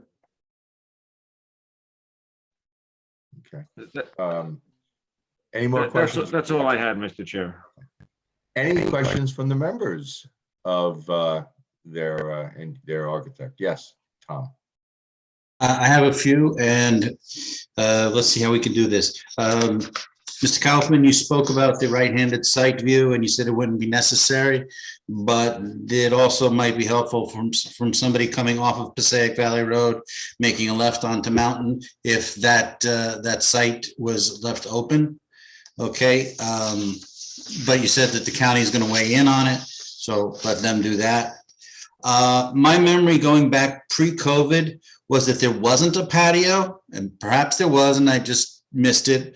There wasn't a patio out front and to the side, and that when the town gave permission to expand outside for COVID, that you did put up some nice tables and chairs, and then up went the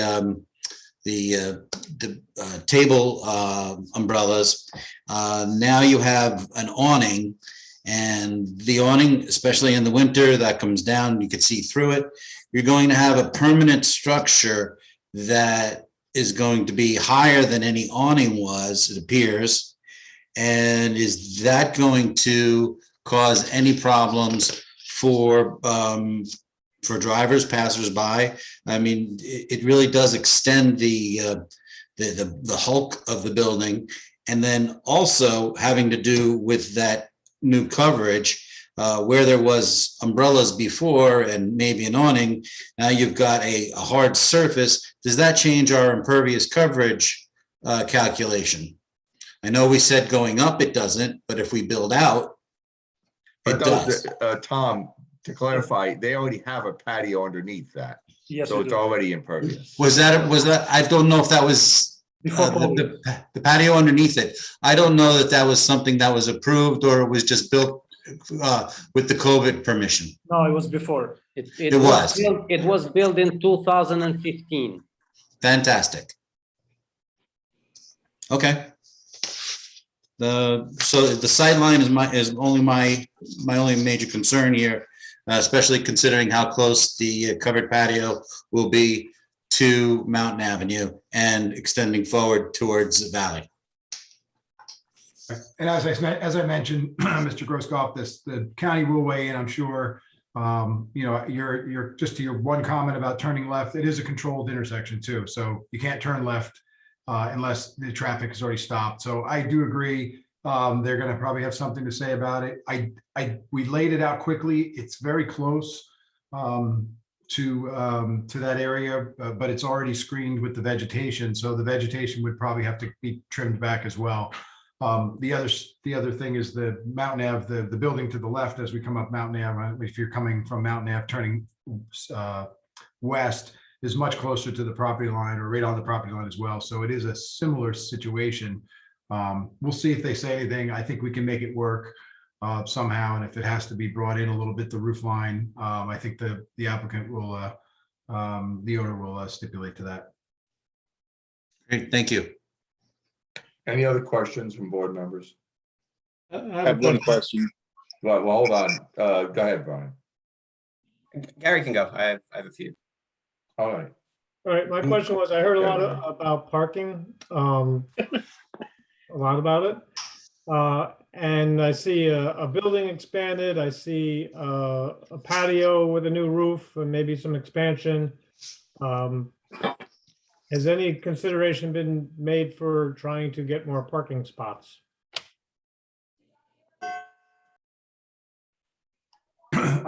We haven't looked at expanding the parking lot area.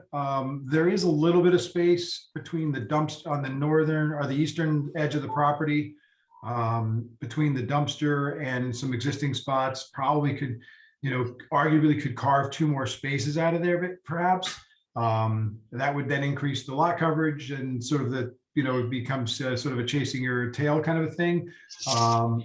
There might be a possibility to squeeze another parking space on the Mountain Ave side. As you pull into the Mountain Ave entry on the left, you might be able to get another one there.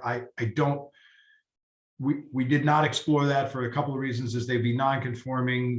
They kind of enter into traffic aisles.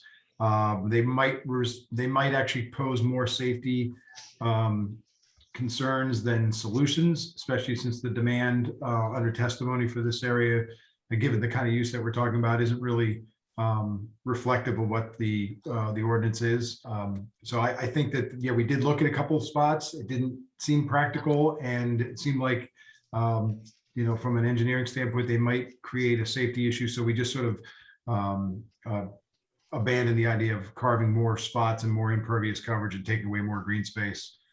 Had we had more demand, had we felt that the apartments would require more apartments or more parking than they likely will, we probably would have exhausted some more of those efforts. But in this case, I think the 2 locations didn't really seem like they would solve the permanent need for the parking.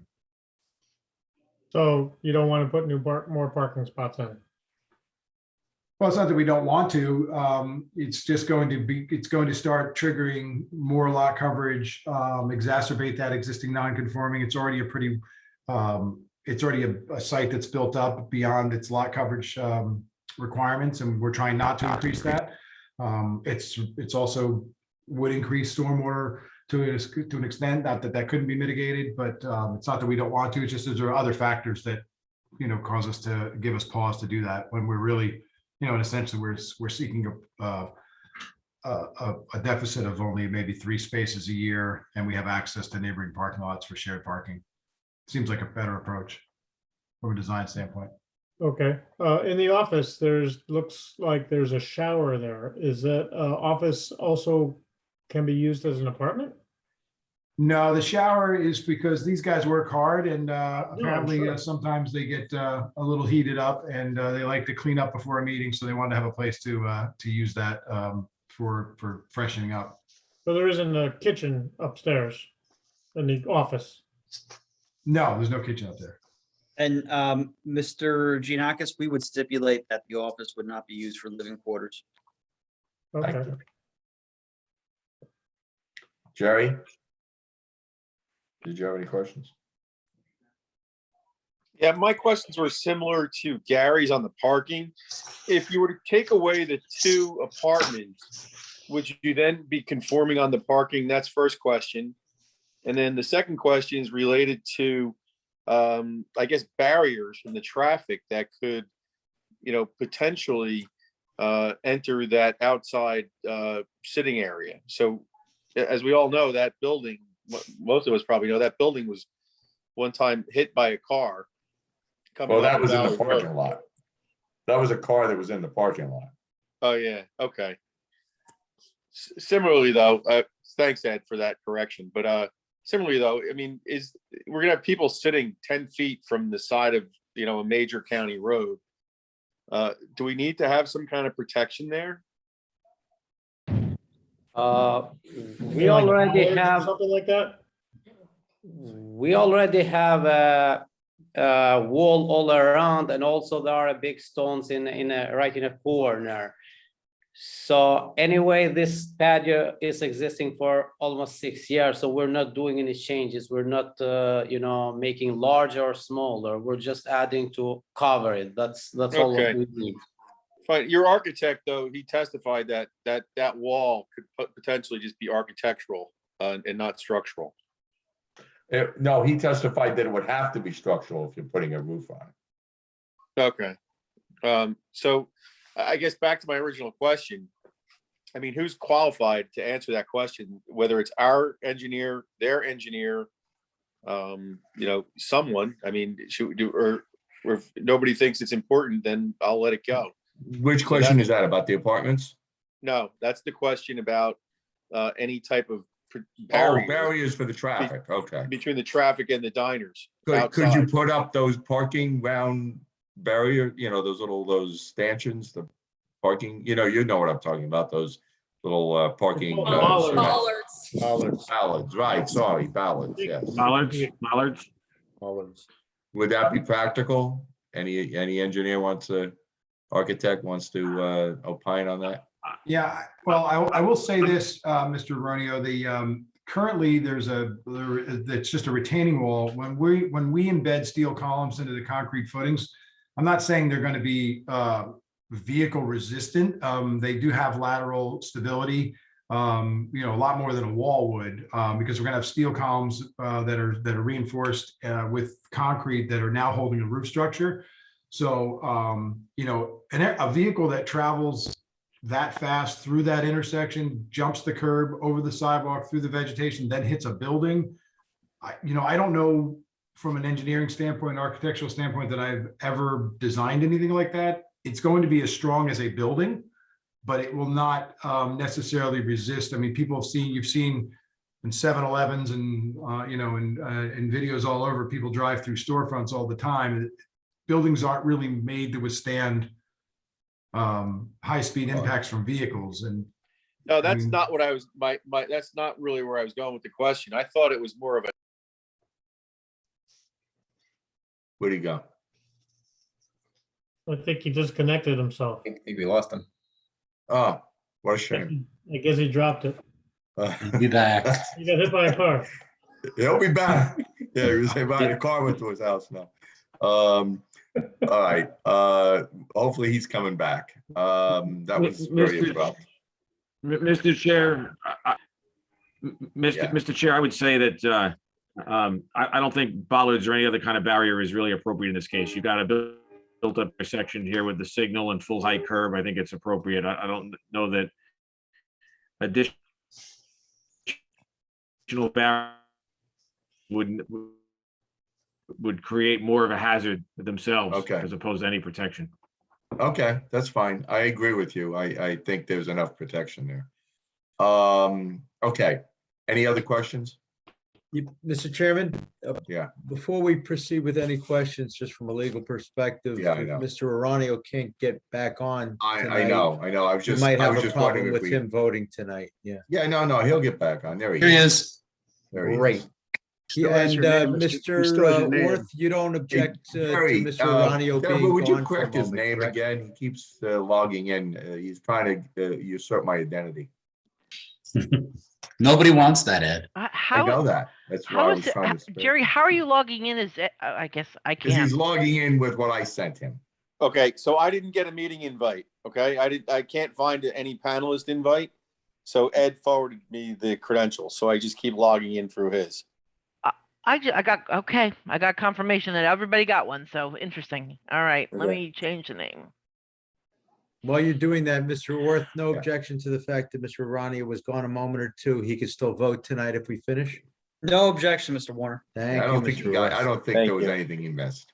Gotta Other put it than on the Jerry, you record. did miss our engineer saying that he didn't believe any additional barricades were necessary, that he thought there might even be. Perfect.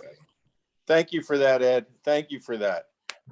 Can I follow up with my original question about the parking spots and? Yes. Okay, so this, I guess, would be for their architect. You know, if they take away those two apartments, then are they conforming on the parking? And that could be actually our planner, or our planner can answer that as well, actually. Why don't I do that to our planner?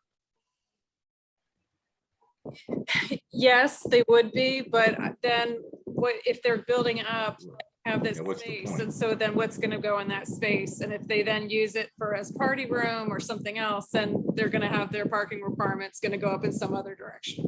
Yeah, well, he said already that he can't use it for the party room because, well, see, my question is, you know, like, I understand everybody wants to expand their business and square footage and everything, but at what expense? I mean, do we really, put it this way? When I go to a restaurant that has insufficient parking, lots of times I say, who designed this? Or better yet, who approved this? When you can't find a place to park your car, or your car is touching. What I think the testimony said, Jerry, is that if he changes it to a use for the restaurant, he'll be actually worse off with the parking. If he Yeah. leaves as an apartment, he only needs 4 other spots. So that's the least intensive use for parking. I think he's frozen. Jerry? It's chilly in his house. He's frozen again. Yeah. I think his dog's chewing on something. Marigold? Mr. Chair, Jerry? we're 5 minutes to 11 now, so. Yeah, I know. I don't know if you want to do another. Does anybody want to make a motion to go to 11:15? I want to get this done tonight. So moved. All right, second, Second. all in favor? Aye. Aye. All right, let's get going. Let's, somebody get Jerry, to see what's going on with him. Better Wi-Fi. He's off again. Ay. I The think town should Brian pay for our Wi-Fi. We do still have 7 members qualified to vote this evening, Yeah, even without I Mr. have- Ranio. I know. This is ridiculous. Does anybody have any other questions for, there he is. Does anybody have any other questions for any of the witnesses that testified? Yes, Mr. Jerry, Chairman. FYI, we extended to 11:15. All right, thank you. Sorry about that. I'm having some kind of tech problem. I don't know what's going on. My apologies. Okay. Yes, Brian, you had a question? Yeah, just a couple. So, again, I understood we said that the site triangle, we'd like to defer to the county for them to weigh in on. I'd like our board engineer to opine on, is that a variance or not? Like, I believe that your report indicated there's a LU, section LU 157 has a requirement. Is that being provided, or is it not being provided?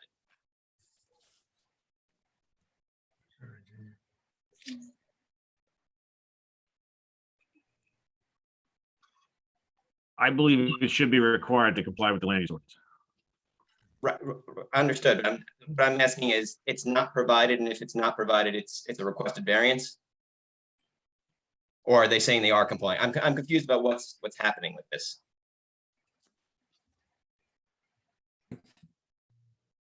I think it would be considered a variance if they didn't comply. I'll defer to the board attorney or planner to back me up on that, but at the very least, it would be a design waiver. Right, well, hold on, yeah, but what I'm saying is right now, we don't have it on the drawings, right? We don't have it at this point. I think they just said that they're going to talk to the county to see what needs to be done. So what is this, I guess maybe our board attorney, what are we doing with this right now? Are we requesting a variance for it, or are we not provide? I just don't understand what's happening. It's a deviation. If it's in the zoning ordinance, it's a variance. If it's in the subdivision or site plan provisions, it's an exception, which is a slightly lesser standard under section 51 of the MLUL. Liz can weigh in as well, but it looks to me as if it might be technically an exception because it does not appear to be in the zoning Steve, ordinance. could you talk more into the microphone? Yeah, it's a design waiver. It's a waiver. from I the- was looking over my ordinance book. It's we'll call it a site plan exception or a design waiver. They're Yes. interchangeable. Section 51 is a slightly less onerous standard than a bulk variance, but it is required. The applicant has to prove it like any other variance or exception, positive or negative. And if I may, just for a minute, that is something the applicant would provide as a condition of approval should the board approve this application. And it would be subject to, Mr. Warner, the feedback we get from the county on that particular issue, but that is something that we would provide as a condition of approval. So And you'll satisfy the requirement as a condition of approval as opposed to ask for the relief therefrom, correct? yeah, we'll submit the site triangle, Mr. Warner, and we'll also stipulate the work in conjunction with the board engineer on that particular item as may be necessary. Are there any members of the public? that Mr. want Orth, are you going to ask- designate the residential parking?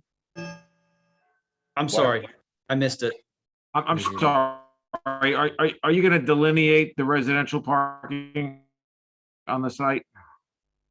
So that's a good question. There was a note in your report regarding whether we should specifically delineate the parking for the residential spaces. The applicant's preference is to either not reserve a parking space for the residential tenants or to only reserve one in the alternative for each apartment, because we do not believe that the tenants will need 2 spaces per apartment. But we welcome the board's feedback on the issue. How does everybody feel on that?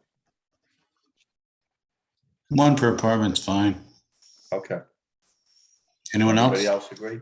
I agree, at least one. I mean, if you're renting an apartment and you don't want to be boxed out by patrons to the restaurant. Yeah, okay. I disagree. I think that there should be two parking places per apartment, because that's the way we live. I mean, everybody has a car. Nobody's gonna walk to the Gillette train station from those apartments. That's the fact. So the restaurant has 4 less spots. I would say one. Most buildings I've ever lived in that had parking spots give you 1 spot. They don't usually, even though, yes, most couples will have 2 cars, that doesn't mean you get 2 spots. Okay, Right, so if you do that, then you're building something that's like, I would say substandard or definitely suboptimal and creates parking problems. Most of the places that I've lived that are like that, have parking problems. So like, I don't want to be part of creating one of those. So I'm against that. Well, I think that's part of them renting the place, is they tell you have 1 spot. That's all, I mean, that's part of that's their issue, not ours. Well, no, I think Jerry's point is that we're approving something that's substandard and then forcing the tenant, because we approved it, to accept something that's not adequate. Doesn't mean the tenant won't have a parking spot. It just means the tenant won't have a Only has one guaranteed reserved parking spot. Yeah, they only have 1 reserved spot. I would assume most tenants will probably be able to get another spot eventually. As they've said, they rarely ever have their entire parking lot full, but I would say it's just 1 guaranteed spot.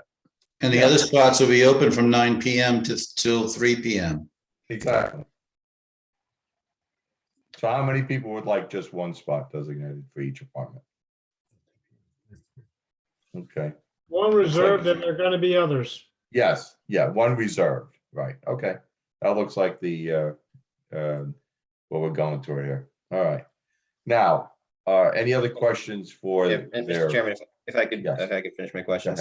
Regarding the front yard setback, just to be clear, you're talking about a 4.4-foot front yard setback, which is about 45 feet less than what's required by ordinance, correct? From Mountain Avenue. Okay. And I have 4 feet 4 inches, Mr. Johnson. I know the architect and the engineer sometimes measure it differently, but that's what I have in my notes. All right. Less than 5 feet, okay. Yes. Okay. And I believe there was some testimony about, approaching that corner of the adjacent building across on the mountain there. That is a tough intersection to approach. Like it is tough to see, and there's not much clearance off of Valley Road from those buildings. So, I'm hesitant to create that same condition across the street where you're coming in that close on the adjacent on the roadway there. And just a question to the architect: will the building be sprinklered? No. Okay, so can you just clarify with the building code if you're allowed to have a single exit stair if the building's not sprinklered, and then if you're not, where that second stair would be? You are. Okay. And then regarding the D3 music system, for the music system you're going to put in, what level what decibel level are you anticipating to have that music on so you could hear it over the traffic? I don't have that data for decibel levels, Mr. That's Johnson. That's a good question. And I hate to offer a blanket response, but we will comply with Long Hill's noise ordinance in that regard, Mr. Johnson. But I think the ordinance says you can't do it.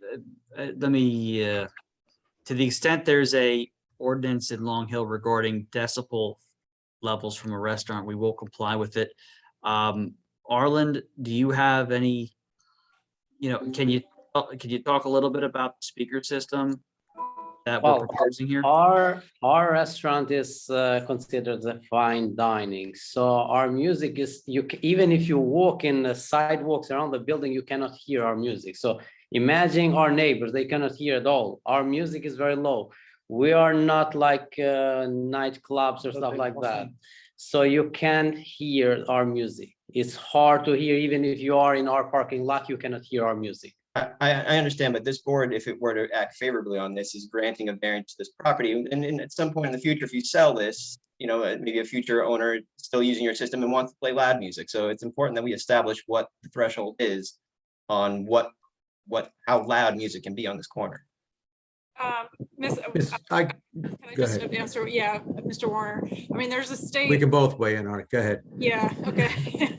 There's a state noise standard that supersedes everything that will kick into effect and prevent, somebody blasting music at the site in some future user. I can give you some specifics on that if it helps, and I don't mean to interrupt the questioning, and the line of questioning can continue beyond the information I'm about to give you, but under DEP regs for the state, NJ Administrative Codes 7:29, I believe it is 50 dBA at the property line in the evening hours, which are 10 p maximum, which are 10 p.m. to 7 a.m. as I recall, and from 7 a.m. to 10 p.m. You can go up to 65 dBA at the property line, and that can be measured and that can be enforced, and compliance can be maintained if we want to have a post-approval audit of the sound. It's my recollection that the applicant said that they would close at 9 p.m. So presumably from 4 p.m. to 9 p.m., that would be subject to the daytime 65 dBA maximum decibel levels at the property line. So I think that would be applicable. Our ordinance probably mirrors that. Virtually every municipality does. And frankly, if we go beyond it, as Liz pointed out, we'd be superseded by the state regulations anyway. So that's just some additional information. They'd have to be compliant with that. We would put it in as a condition of approval if the board so desires and there is an approval. But again, that doesn't stop the line of questioning. That just might help inform the decision. Thank you, Steve. Sure. Does that satisfy your question? Well, as a follow-up to that, then would you specify and the amount of the time frame when you would be playing music and when you would not be playing music? Yes, sir, we would. It would be during the hours of operation only. Which are 4 to 9? 4 to 9? 4 to 9, correct, sir. And I note my appreciation. Mr. Warner's been practicing a little bit longer than I. That's a wealth of experience to draw from. Thank you for that, Steve. Well, wait, if he just called me older, I'm going to hold that against him, but I don't get a vote. So. You just said more experienced. Okay, good. Thanks. Any other questions? Okay. Are there any members of the public that want to ask questions? Any members of the public? Going once? Twice. Going twice? 3 times, you're gone. All right. Any members of the public want to make comments about this application?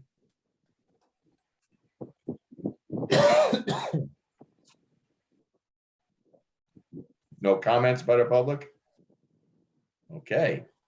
Oh, wait, Mr. Chairman. Wait. Yes, we do have comments by the public. Hold on. Mr. Rentowitz. Okay. Go ahead. Yes, I'd just like to state that looking at the height of this building is, I think it was 28 feet, 11 inches. The building next door is substantially higher, and the proposed 67 unit known as Gillette office next to that lot is going to be 59 feet, 2 inches. So this building, the second floor, is substantially lower than the next two, the current building next to it and the proposed one that probably is going to get approved for affordable housing, almost double the size of this one. Thank you. Mr. Chairman, we did neglect, and my apologies, I neglected to swear Mr. Ronowitz in since he was giving testimony. I don't know if I'll be able to see him raise his right hand to post hoc swear him in. I can see All right, Chuck, raise your right hand. the yellow hand. Yellow hand. There. Okay. All right. Okay, do you have video of Mr. Ronowitz?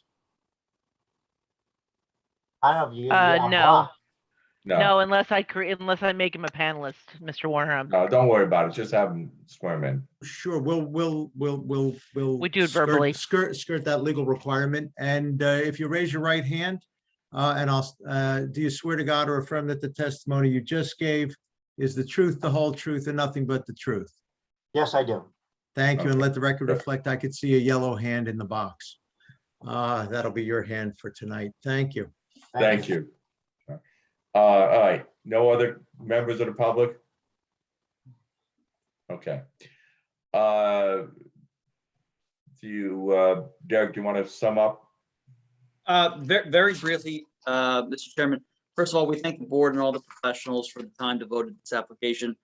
I know the night has run late. We appreciate all the attention that you've given us. And just cutting it short, I think with the conditions that have been proposed and stipulated by the applicant, that this project meets all of the criteria for the conditional use variance as well as the bulk variance relief that we have requested. And we are happy to work with the board's professionals on the conditions which might be imposed on this application. And we thank you for your time, and I'll rest, Mr. Chairman. Thank you. Steve, you want to propose a resolution? Sure. Well, the board will deliberate, but if in the event there are 5 out of 7 votes for passage, which is what's required for D variance, as this board knows, I assume it would be then a motion to grant preliminary and final site plan approval D3 non-conforming conditional use variance relief, bulk variance relief for the front yard setbacks on the corner lot, the lot coverage, front yard parking encroachment. And correct me if I'm wrong, Liz, did you say they don't require the sign deviation even though they're proposing 2 versus 1? No, they do require that deviation, but That one, yes, okay. I had initially thought that they were also having standalone signs on the roadway, and they're not, and they're removing the one that does exist. Okay, and we had some other deviations of site plan exceptions that were referred to earlier. I'll assume the approval, if it is granted, again, will be with all the stipulated 2 conditions, including but not limited to the conditions set forth in the October 15 Ferrero engineering report, the November 12 Phillips Price planning report, the stipulations this evening, including but not limited to the fact that the office use would be restaurant business office related only. And that bear with me, plans would be revised as stipulated to no outdoor dining seating on the lawn. The office will not be utilized for living quarters. Compliance as would be legally required anyway with NJAC section 7. The noise regulations at the state level as incorporated through our local ordinance. Hours of operation limited to 4 to 9 p.m. Tuesday through Sunday. If that is what the board desires, I believe that was offered by the applicant. Certainly the 9 p.m. stop is relevant to the noise issue. And I believe that is all we had, unless someone wishes to add some additional conditions or let me know that you didn't want any of them. I think that was good. Also one parking spot designated for each apartment. For each apartment, yes, so one would be designated, I'm assuming. Well, nobody mentioned whether or not there would be any demarcation of that designation or by way of Well, there would signage, have to be some striping. demarcation, probably or on otherwise. it's stenciled on the parking spot. Right, so reserved for- we'll assume unless the board tells us otherwise, if there's an approval, that it'll be painted on, stenciled on as opposed to signage. What's that? Oh, well, there was an offer of window tinting with respect to the window Yes. and by the Yes. stairwell. So again, I'm going to assume all the board's taking the applicant up on all those stipulated two conditions unless the board wants to specify which, if any, it does not want to. And again, as a reminder, 5 yeses out of the 7 in order for passage, since Required. it's the variance relief. Jerry, you want to start the deliberation before we lose you again? Yes, I keep popping out. Can you hear me okay, Ed? Yeah, we can hear you. Yeah, well, I think it's a beautiful building. I love the architecture. I think it's going to be a spectacular hotspot in town, and I wish them the best of luck. I'm not in favor of the parking situation, but I know they've made concessions to come down by one space for each unit. So I guess that I'd be in favor of it overall. I think they've done a good job. Thank you. Tom Goskoff. You're muted. Thank you, Mr. Chair. You didn't want to hear my 11 o'clock or 11:15 chime. I so move that we extend this meeting an extra 5 minutes. Talk fast. 10 minutes. Make it 10 minutes. Make it 10? Second? Second. Done. Aye. Everybody aye. Aye. Okay. Yeah, I'm worried about that traffic corner. I like the beauty that you want to put into the building. If the county is good for it and all of the items that were listed are met, I would be in favor of the positives outweighing the negatives. Thank you. Gary? I appreciate the applicant's time and energy and the presentation they put forward. The building looks absolutely beautiful. I'd be in favor of it, and I think you have done a good job. Jonathan?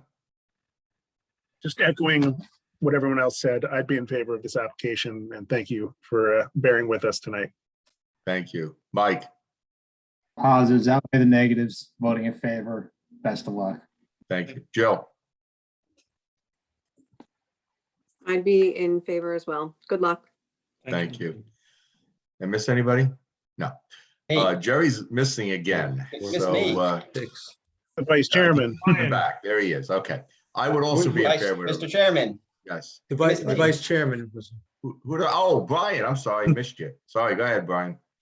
I think it's a very nice building. I think it's a nice application. However, I'm concerned about the front yard setback, and I'm not in favor of the application. Okay. I would be in favor of the application. I believe that the setback is already there. It's already in that condition. It would just be, a structure a little bit more, but I don't think there's much else you can do with that building. It's ugly. It was always ugly. It looks a little better now, but when it was Stewart's, it was very ugly. I think it's going to enhance the corner. It's going to make downtown Gillette, if there is one, a little bit nicer. So I would be in favor of it. I don't think you're going to have any negative effects on your neighbor, because the neighbors, I think, have more of a negative effect on you than you have on them. So I think it would be, I would be in favor of it. So do I hear a motion to move the resolution that we heard Steve give us? So moved. Okay, do I hear a second? Second. Okay, roll call, please. Mr. Malloy. Yes. Mr. Rosenberg. Yes. Mr. Aronio. Yes. Mr. Giannakis. Yes. Mr. Grosskopf. Yes. Vice Chairman Johnson. No. And Chairman Grecht. Yes. Motion carries. Very good. Thank you, guys. Thank you, Mr. Chairman, members of the board. We appreciate your time. And please come on down to the restaurant.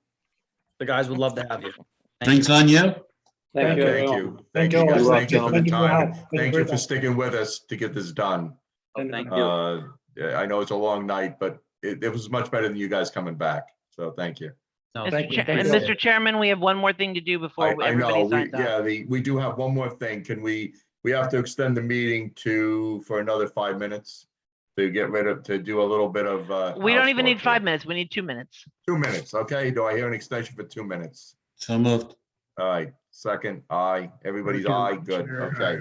So what are we doing for the 2 minutes here? We have a resolution that has been approved by Board Attorney, Mr. Warner, that we are going to be hiring the new engineer, I'm sorry, a little tired, board engineer, Samantha Anello of Mont McDonald for the remainder of this year to work, because we need her to work on some of the applications that are pending that will be starting in the new year.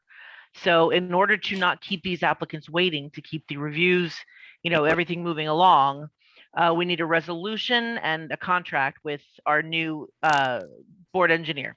Deb, we still have a visitor. Yeah, Bill? You gonna sign off? Bill, no, he's fine. He's off? Okay. He's fine. It's fine. Okay. This is for public discussion. That's Yeah, fine. this is an that's fine. executive session anyway. Right. So it's fine. Okay. So we just need I need a motion and a second and all in favor. Did everybody see the contract? No, I did not send the resolution to anyone. I can send it out. It's the same resolution that we've used. It's actually the same exact resolution that we used for the board engineer. Yeah, no, I'm just for saying, did January. they see the contract that you sent out? Not yet, No. because Steve just gave me the approval today, Oh, this I have evening in it. the meeting. Okay, all right. I only sent it to the chairs and the vice chairs. Do you want to Oh, give okay. the nuts and bolts of it so that the board feels comfortable enough voting Yeah, on it? just give us Deb? an overview for the rest of the. Okay, absolutely. So I did speak with Samantha after our executive session and confirmed that the firm will be charging $130 per hour, irregardless of if Samantha Anello is unable to attend. Any of her coworkers will be in attendance and the rate will remain the same. This contract is to begin as of tonight, signing a resolution through the reorg meeting in January, at which time she'll be awarded the contract for 2022. And again, the main reason we're doing this is so that she can begin reviewing the applications that we have pending, specifically 44 Plainfield Road, the site plan. That, as the board is aware, that you all approved the bifurcation of the use variance for 44 Plainfield Road. Now they've come back to us with a site plan that they'd like to get started with ASAP. So basically, that's the gist. Anybody have any questions? Okay. Hearing none, do I hear a motion to approve the resolution to hire the attorneys? I'm sorry, the professional engineer. Moved. Second? Second. Roll All in call. favor? No. We can do an all in favor. All right, all in favor? Aye. Aye. Okay, everybody good? All right, we lost Jerry again. Okay, we don't need him. Okay. Motion All to right, thank you, adjourn. guys. Do I have a motion to adjourn? Motion to adjourn. All right, second. All right, all in favor? Aye. All right, goodbye, Aye. guys. Go to sleep. Thanks, See you everybody. later. Take Good night, care. everyone. Bye-bye. See you in a couple days. Yeah.